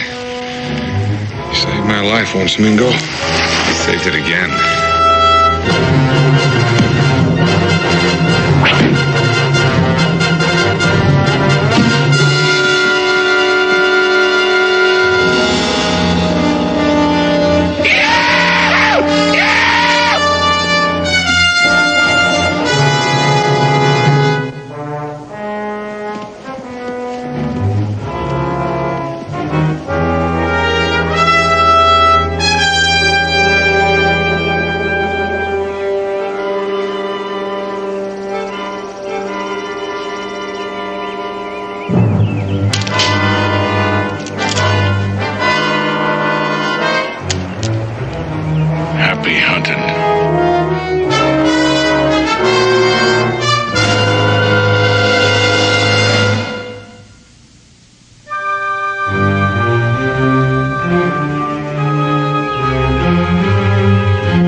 There's little help for that. And outgunned. They must have ported those cannons overland.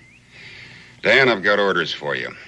You've got to get into St. Vincent somehow and get Cobb out. Cobb? Philip Cobb, a schoolteacher, a patriot, and I guess a genius. He worked out the secret code that the entire Continental Army uses, has been using for months. Now, if the British make him talk, they'll know every troop movement and battle order from Albany to New Orleans. Any chance of changing that code? Oh, sure, but there are dozens of messages still in circulation. Now, once they break Cobb's code, they'll be able to trace the messages to the contact men in every city and town. The whole network will be spelled out simpler than a first-grade reader. You sure they know who Cobb is? No, I'm not sure. Now, this code could win or lose the war. If you can't get Philip Cobb out, you're going to have to kill him.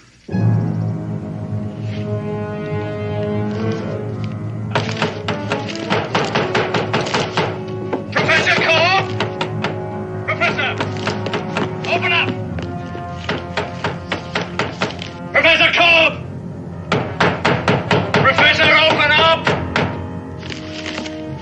Professor! Open up! Professor Cobb! Professor, open up! All right, break it in.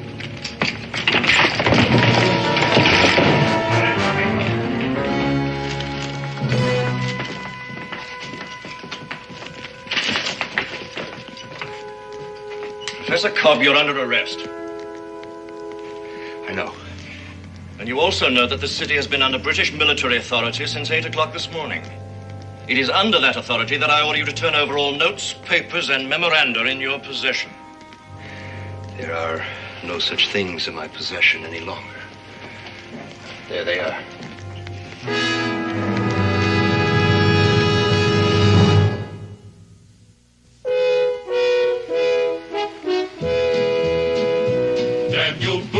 Daniel Boone, what a doer, what a dream comer, truer was he. From the coonskin cap on the top of old Dan to the heel of his rawhide shoe, the ripidest, roaringest, fightingest man the frontier ever knew. Oh, Daniel Boone was a man, yes, a big man, with an eye like an eagle and as tall as a mountain was he. Oh, Daniel Boone was a man, yes, a big man, and he fought for America to make all Americans free. Daniel Boone was a doer, what a dream comer, truer was he. Daniel Boone, Daniel Boone.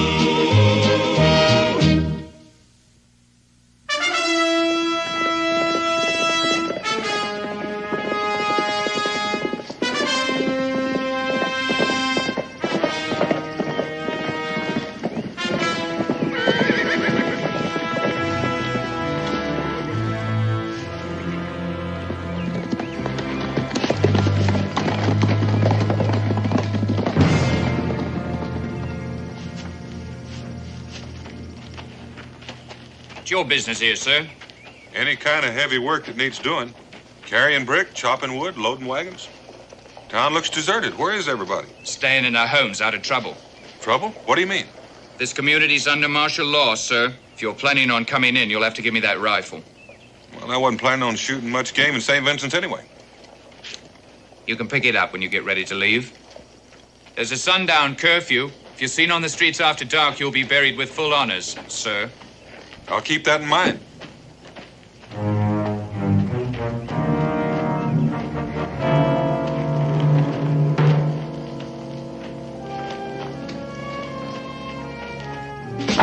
How's the bread business?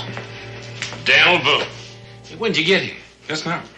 Any trouble getting in? No. You hungry? You still making those hot cross buns with the honey on top? Sit down. Hot out of the oven, Dale. How's the family? Wonderful. How's yours? Oh, everybody's fine around here except for what's going on out there. A barrier at the edge of town. How many men are usually on it? Just the ones you seen there. Where's the main encampment? About 3 miles out. They haven't built a stockade yet. Hey, you're not planning on going out there, are you? It depends. What do you know about a man named Cobb? Oh, school teacher? You know, I thought there's something funny about all of that. You here to see him? Yeah. What's funny? The funny thing is that they bothered with him at all. They're not holding him at the encampment. I saw him this morning at the Clifford house when I delivered bread. Is that the end? They're holding him in a room on the second floor. There's a couple of soldiers and an officer. Was he all right when you saw him this morning? Looked kind of pale. Only saw him for a second. They're bringing him out of the schoolroom. Hey, Daniel, what's so all-fired military about a school teacher? Take my word for it. He's important.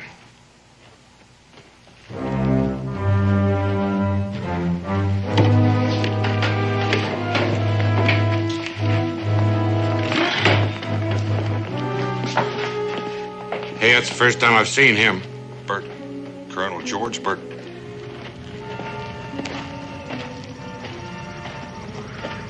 These Indians will require quarters indoors. Sir. Where is the prisoner? On the second floor, sir. Max Warner, come with me. If you gentlemen will follow me. You figure he's here for the school teacher? I do. But Daniel, if he knows you, isn't that going to make your job a little bit harder here? Well, we've never met, fortunately. The only time I've seen him is from a distance. He always travel with an Indian escort? No, not always, but he's full of surprises. Does this bakery have a delivery wagon, one big enough to carry 2 people? It'll carry 3. I've quartered the Indians in the ballroom, sir. Is there a fireplace? Yes, sir, but I don't think it'll be necessary. The weather's been quite warm. So it has. However, our allies have many uses for fire, as no doubt you will learn. But never at first hand, I trust. I'm afraid I don't follow you, sir. I have made a study of the various tribes in this area and have found the Ottawa to be the most advanced in the arts of persuasion, best suited to my work. Is that not so, Max Warner? I am not a judge of your work. As you see, they're a pretty surly lot. However, I can deal with them. I've concluded a war treaty with them. Now they're our allies. Does that satisfy your curiosity, Clements? Yes, sir. Sorry, sir. Good. Now, send in Mr. Cobb. I'm very curious to see what he looks like. Yes, at once, sir. Put it back. There's no magic in it. Not your kind, at any rate. Not even a picture. I can read. As I live and breathe, it can read. Tell me, my knowledgeable friend, in your vast store of acquired knowledge, have you come across a manual which describes how an Ottawa brave should address a British officer? That is not mentioned in the war treaty. A guardhouse lawyer. How very tiresome. Oh, good. You are Professor Cobb. I demand to know why I have been held here without being apprised of the charges against me. Let me understand you correctly, sir. Are you suggesting that I should waste my time and yours by pretending that you have been unworthily and unlawfully detained? This is my classroom. I teach school. I was not aware of a law that had been passed forbidding that. Do sit down. At the head of the class, if you please. Once again, I demand that...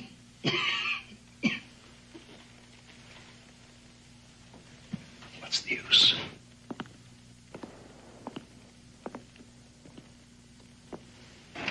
You don't look well. Are you a doctor? In a way. Though I do not treat bodily ailments. His Majesty's government has found me useful in dealing with more pernicious types of disease. Now, sir, if you and I could work out together...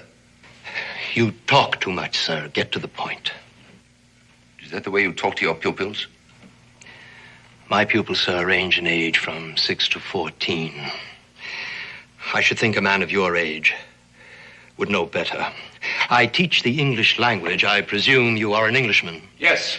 And you, sir, are impertinent. Which of us is the impertinent one is a matter of opinion, Colonel. In any case, I fail to see that I have a great deal to lose, whatever my attitude. Not a great deal, as you say. Particularly since you've already lost your wife and son in this idiotic rebellion. You, sir, are not only impertinent, you're an insensitive boor. My wife and son are none of your affair. But you are, Professor. You are. I have traveled a great distance to devote myself exclusively to you. Are you going to be reasonable? About what? I have been authorized to make the following proposition to you. Upon delivery of your code, you are to be paid a draft upon the Bank of England in the sum of £10,000 sterling. You are to be set free, and no further claims or demands to be made upon you. 10,000. That's truly splendid. A man could live out his life very happily with 10,000. Too bad. Mr. Cobb, I have here in my possession captured documents which prove beyond any shadow of a doubt that you are the author of this code. I see. Now, sir, your answer. No. Your final answer?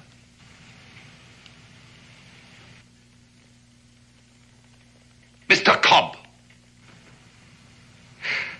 I was just thinking. Mrs. Cobb would have been very proud to hear about the Bank of England. Yes, sir. My final answer now. Order my execution and get it over with. It's not quite as simple as that. Come here, will you? This is Maxuana, the war captain of our allies, the Ottawas. Ninganti Kotaka. Oh, he speaks English. I'm sure he does. I've known many of his nation. I admire them. And no doubt you're acquainted with their tribal customs. Somewhat. In particular, the treatment that they accord to prisoners. Important prisoners, that is. Torture. I hadn't considered that. Good. Now, will you do so? In my condition, I'd be dead in 5 minutes. On the contrary.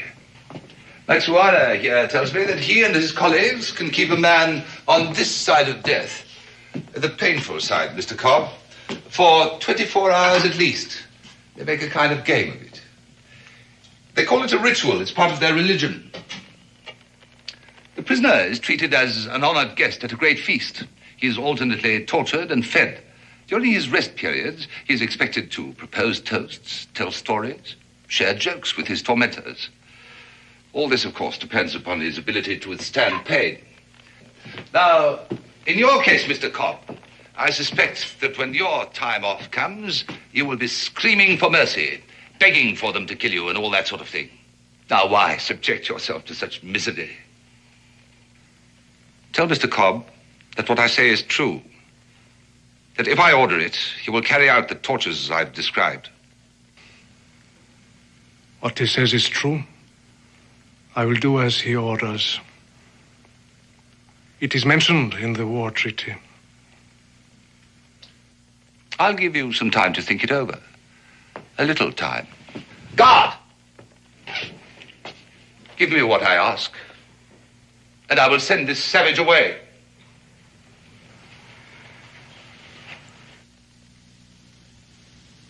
If there is a savage here, it is not the Ottawa.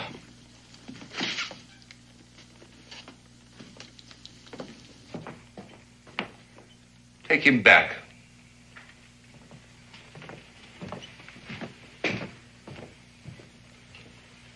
He is so frail. I don't want to risk losing him through your incompetence. That man is not fit to be put to a test of strength. It is unfair. But we are not incompetent. That is for me to judge. You will select 2 braves to go on a raiding party. For what purpose? You see these? A few members of your race have served the crown well enough to earn them. You will never be one of those few until you learn to do as you are told. I have no wish to be an officer. And I am not your body servant. You will tell them to proceed upstream about 10 miles to a village called Kimberley. They will enter the village under cover of darkness. They will capture this person and bring him to me here.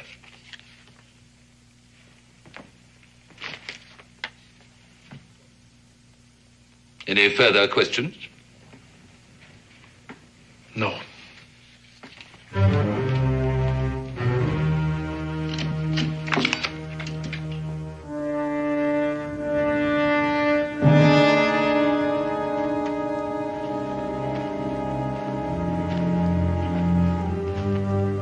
It's 5 minutes up and back. Sure you don't want me to go with you? Just have that wagon ready to roll. Remember, the livery stable is just off the square. We'll find it and we'll meet you there.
Who is it? Just listen. Is your door locked?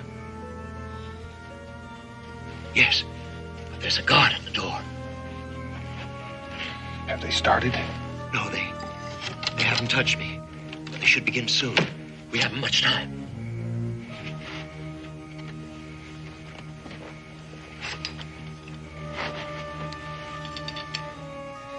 This shouldn't take long.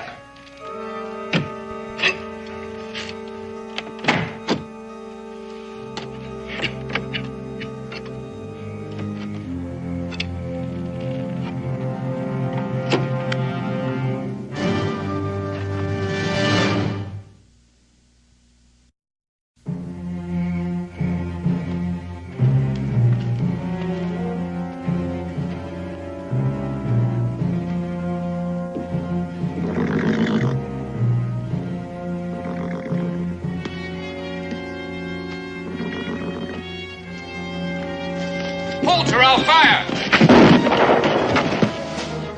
Captain! Captain!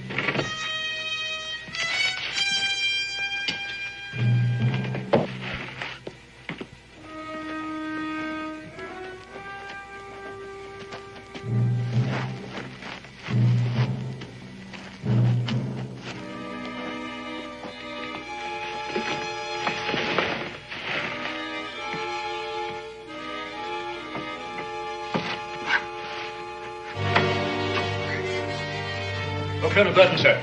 We apprehended this man carrying a coded message. His name's Wingate, a local citizen. Where did you get the message?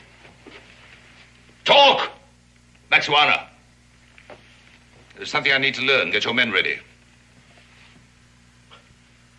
We cannot raise the dead. The message. I have it here.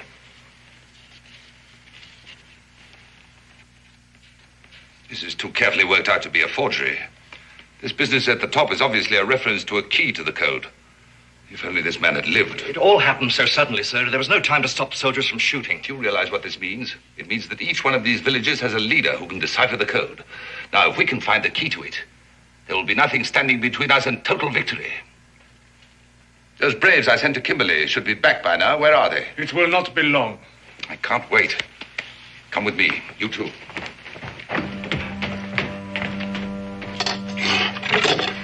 think you can get the boards off in time? You just keep watching that door. Unlock it.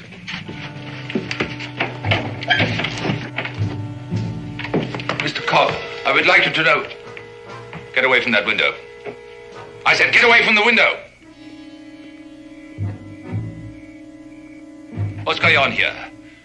If you're thinking of trying to escape, Mr. Cobb, we have soldiers posted below.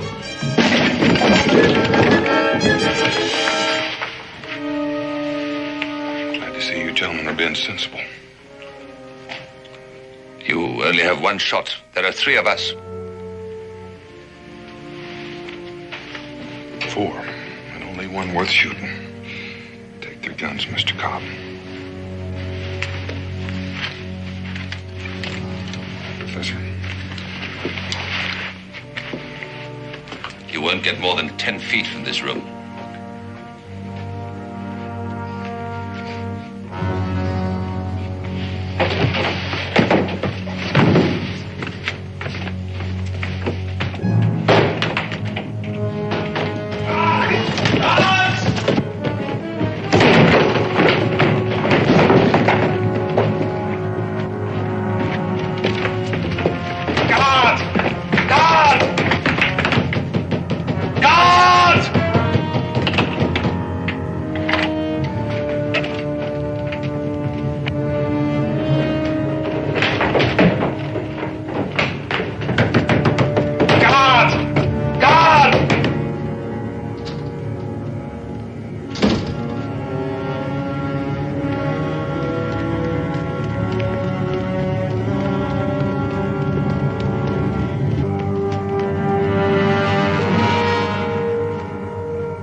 Better take the safest route. Are you up to it?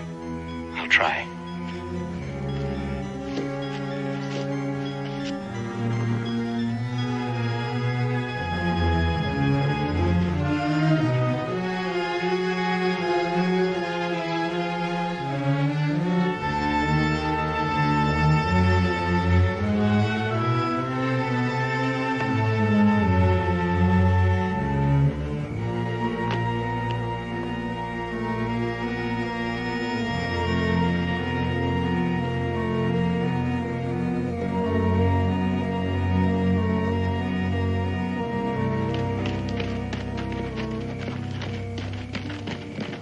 If they escape, there'll be more than one court-martial. Now spread out and search for them. And find them.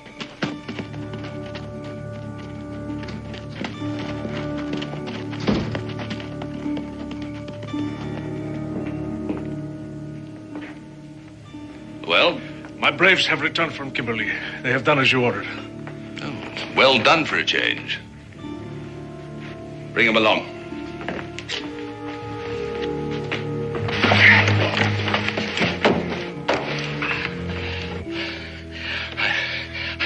My breath.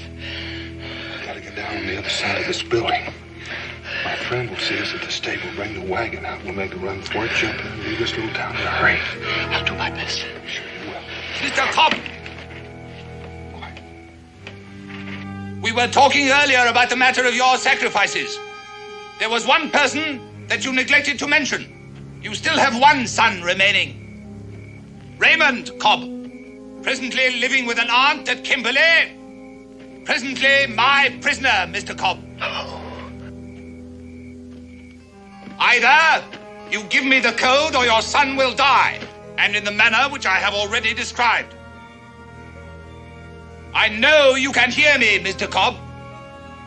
You remember our conversation about the Ottawa methods? He's lying. I've got to see.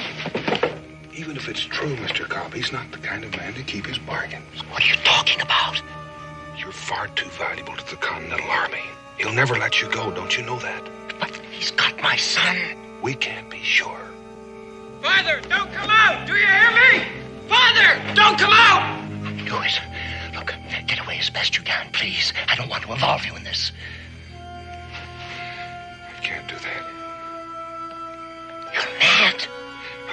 you feel. And I promise you I'll do everything I can to get your son free. My boy.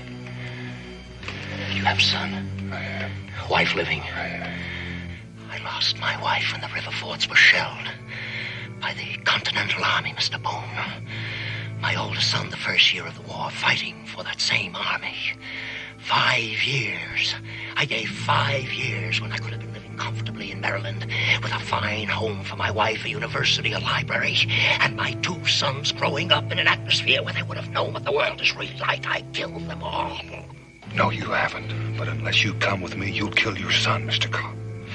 And if I kill you, your son will be of no further use to Burton, and he will kill him. Believe me. Now, do we move, or do I squeeze this trigger?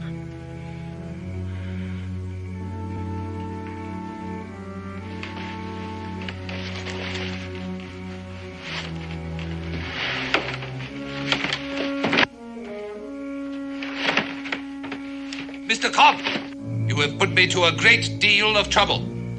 I want this foolishness to stop at once.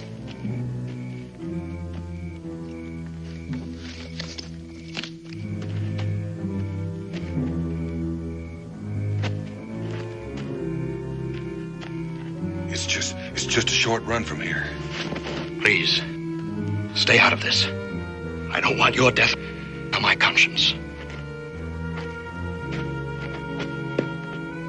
Here! Here I am! Don't shoot! Don't shoot! I'm all alone. The other man got away.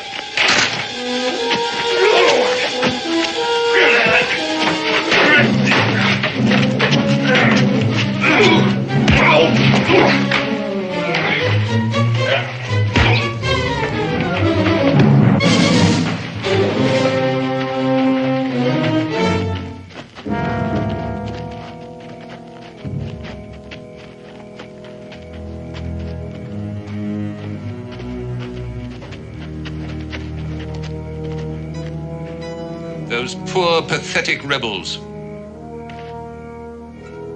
See that he regains consciousness fully before you kill him. Inside.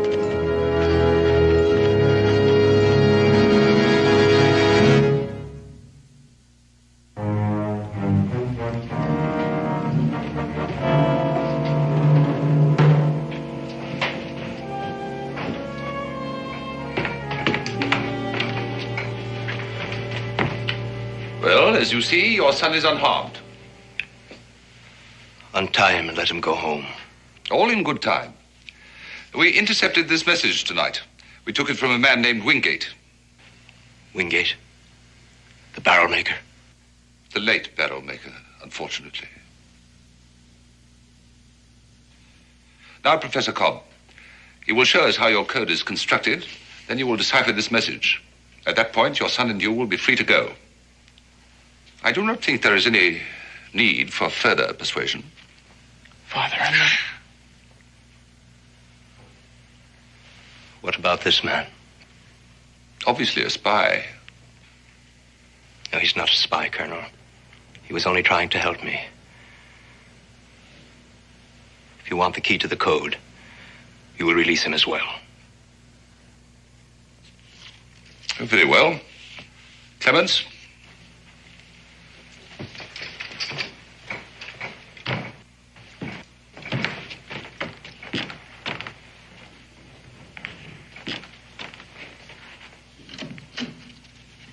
Kill this man now. I do not yet know about the boy. Among my people, a man who does not keep his word has no honor. You gave your word that this man would go free. Yes, I did. One has to do that kind of thing in wartime. Either you will do as you are told, or I will have you burned alive. It is mentioned in the war treaty.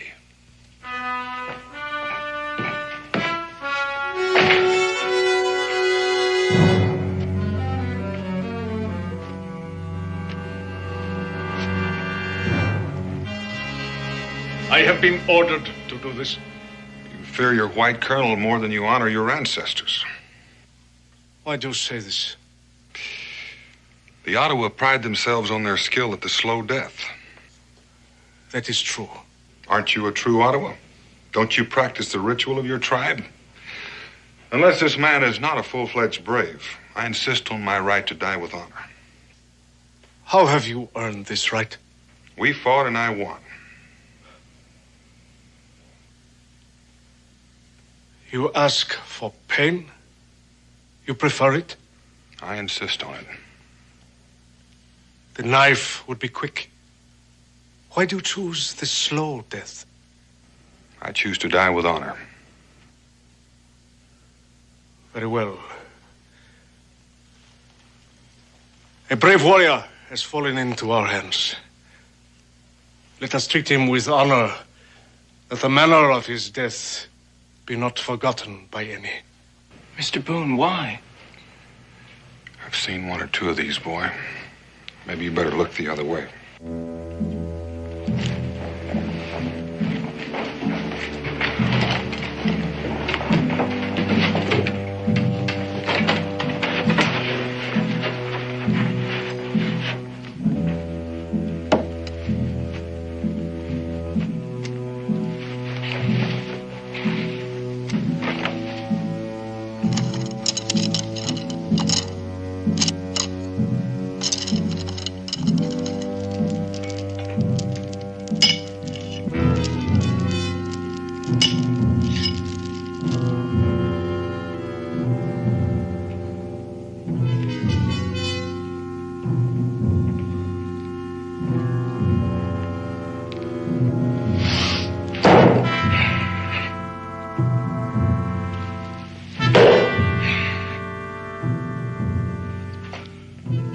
As long as the warrior maintains his hold on the war axe, the ceremony will continue. The moment he lets go, he dies.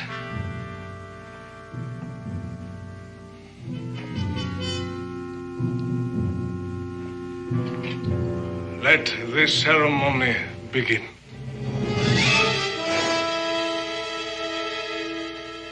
The warrior will partake of the ceremonial wine.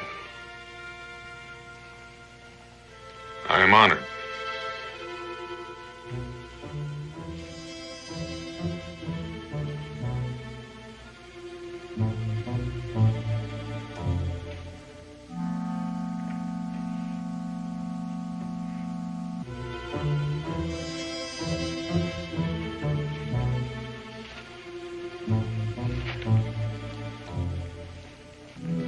We will begin with the ritual of the clubs.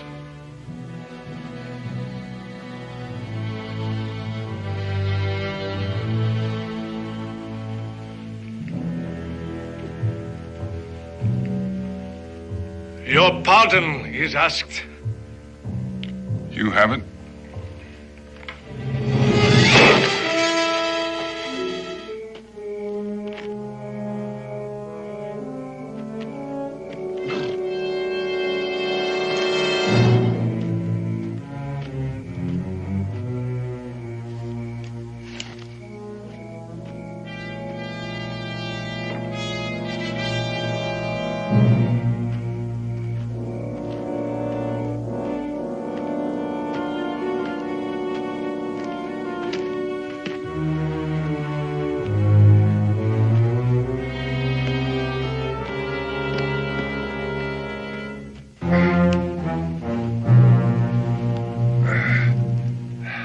The honored guest may eat and drink and have speech with us.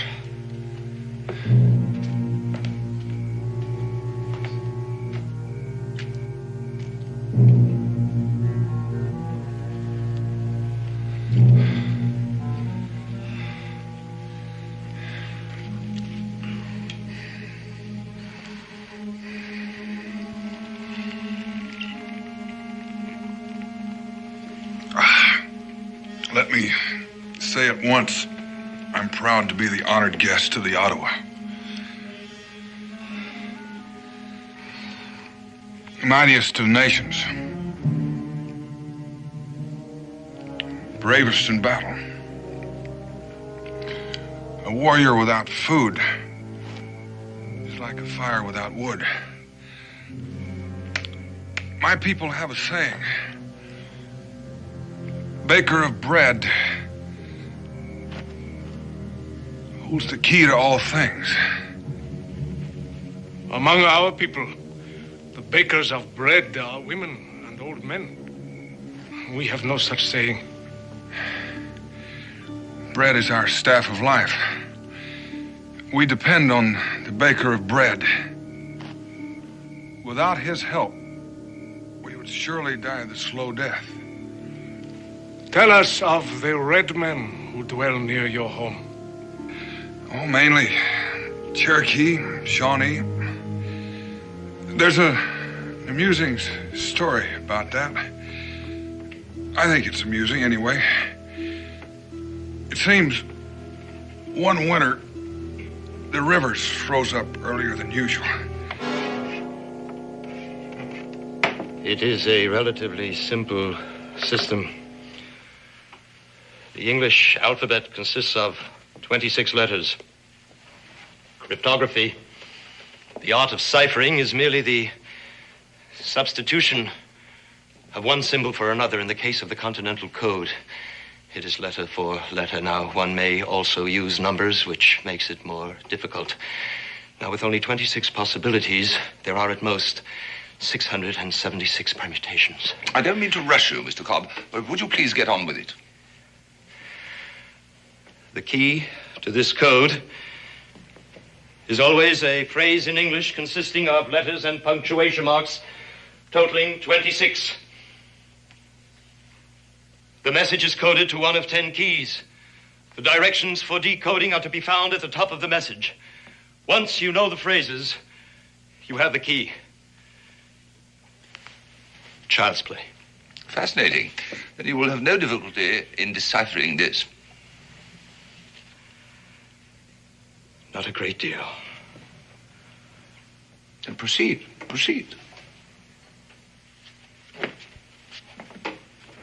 The way they finally settled it was a brave that could toss the bullet farthest won the firewood. It was the coldest winter I can remember. The honored guest has eaten and drunk for the first time. He must now submit himself once again to the punishment.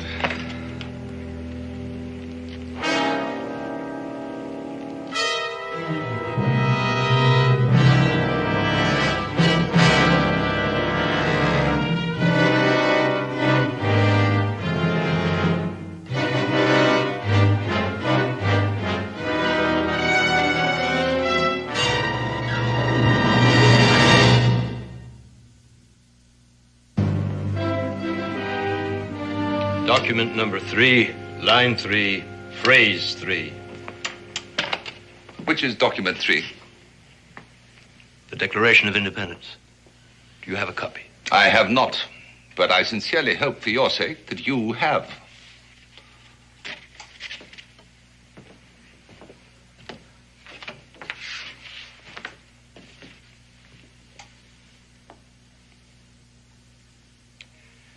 That all men are created equal.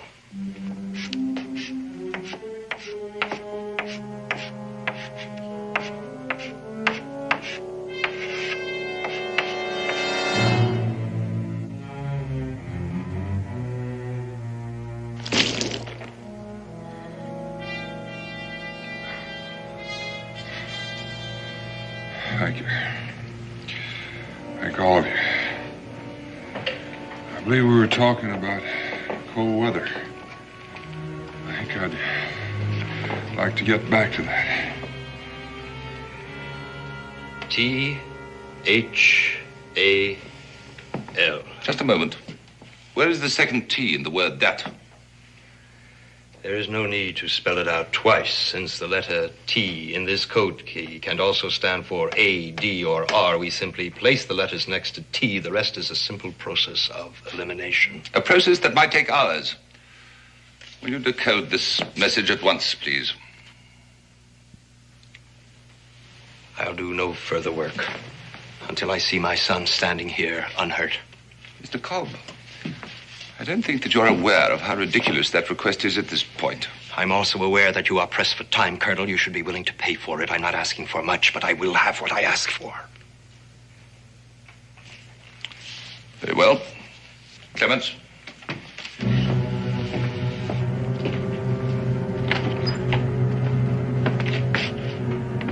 Come with me.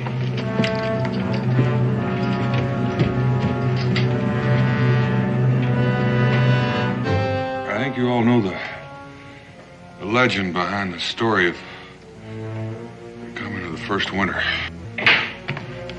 Take young Cobb up to his father's classroom. What in heaven's name is going on here? I ordered you to kill this man. He has chosen to die with honor. He has chosen? Oh, but of course, I'd forgotten. I had completely forgotten the reason why I employed you in the first place. And what is this? Practice? You have intruded upon a sacred ritual. I order you to leave. You order me? Oh, no, my savage friend. That is definitely not included in the war treaty. I've been altogether too lenient and free and easy with you. Consider yourself under house arrest. We will not obey. You all follow this man. It is best you know the consequences. Treaty or no treaty, I will not be disobeyed. Follow Maxuana, and he will lead you to your deaths. Now, I order you to kill this man now, and place this one under restraint. Now. Maxuana, you might as well do as he says. Death with honor has no meaning unless it comes from a worthy victor. And all this time, I thought you were your own man. Be quiet. You have bought enough time as it is. I am my own man. You are an animal, and you shall die like an animal. That's better. Now, once again, I order you to...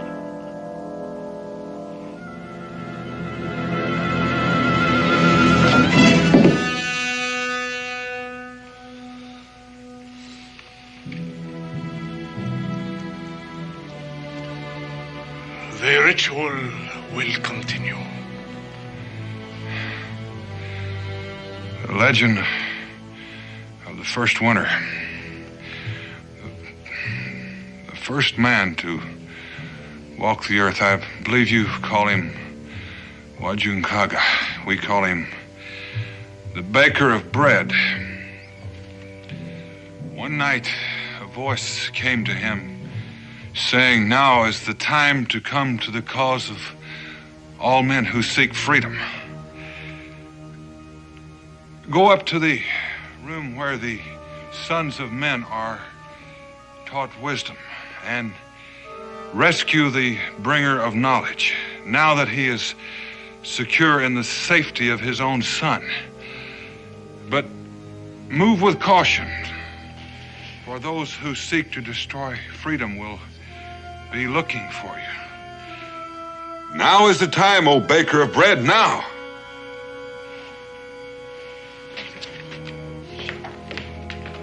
I do not understand. Well, give me just a moment to clear my mind.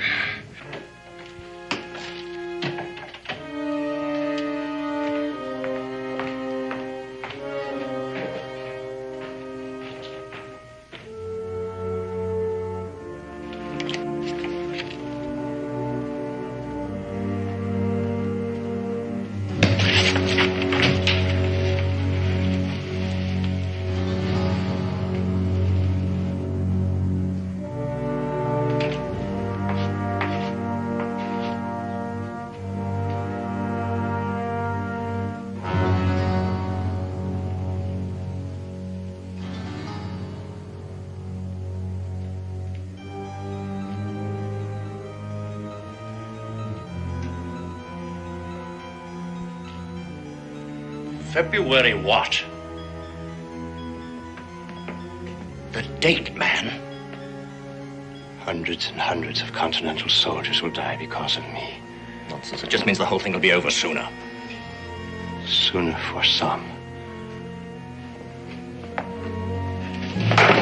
Don't be a fool! Hold it! There's a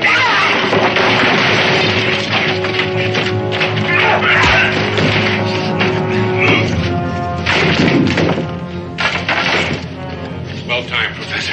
Burton, he knows the key to the code. Burton's dead. Let's get out of here. Come.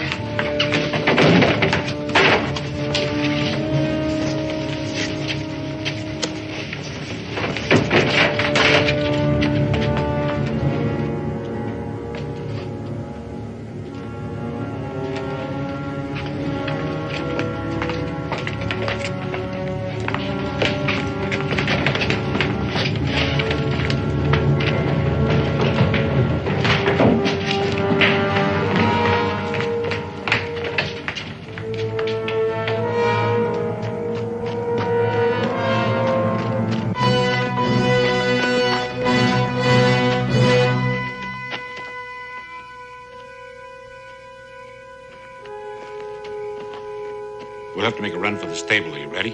Come on. Hold! Hold, or I'll shoot!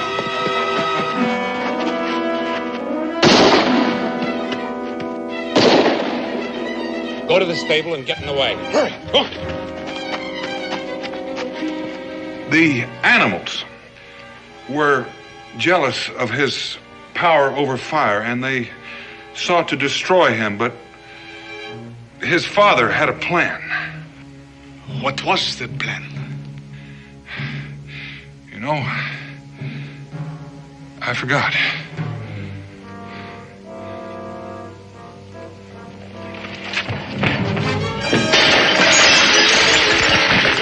No.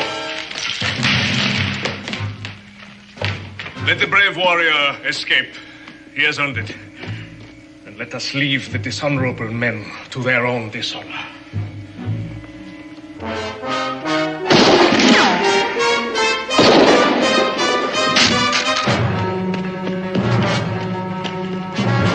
Dan, over here! Get the wagon!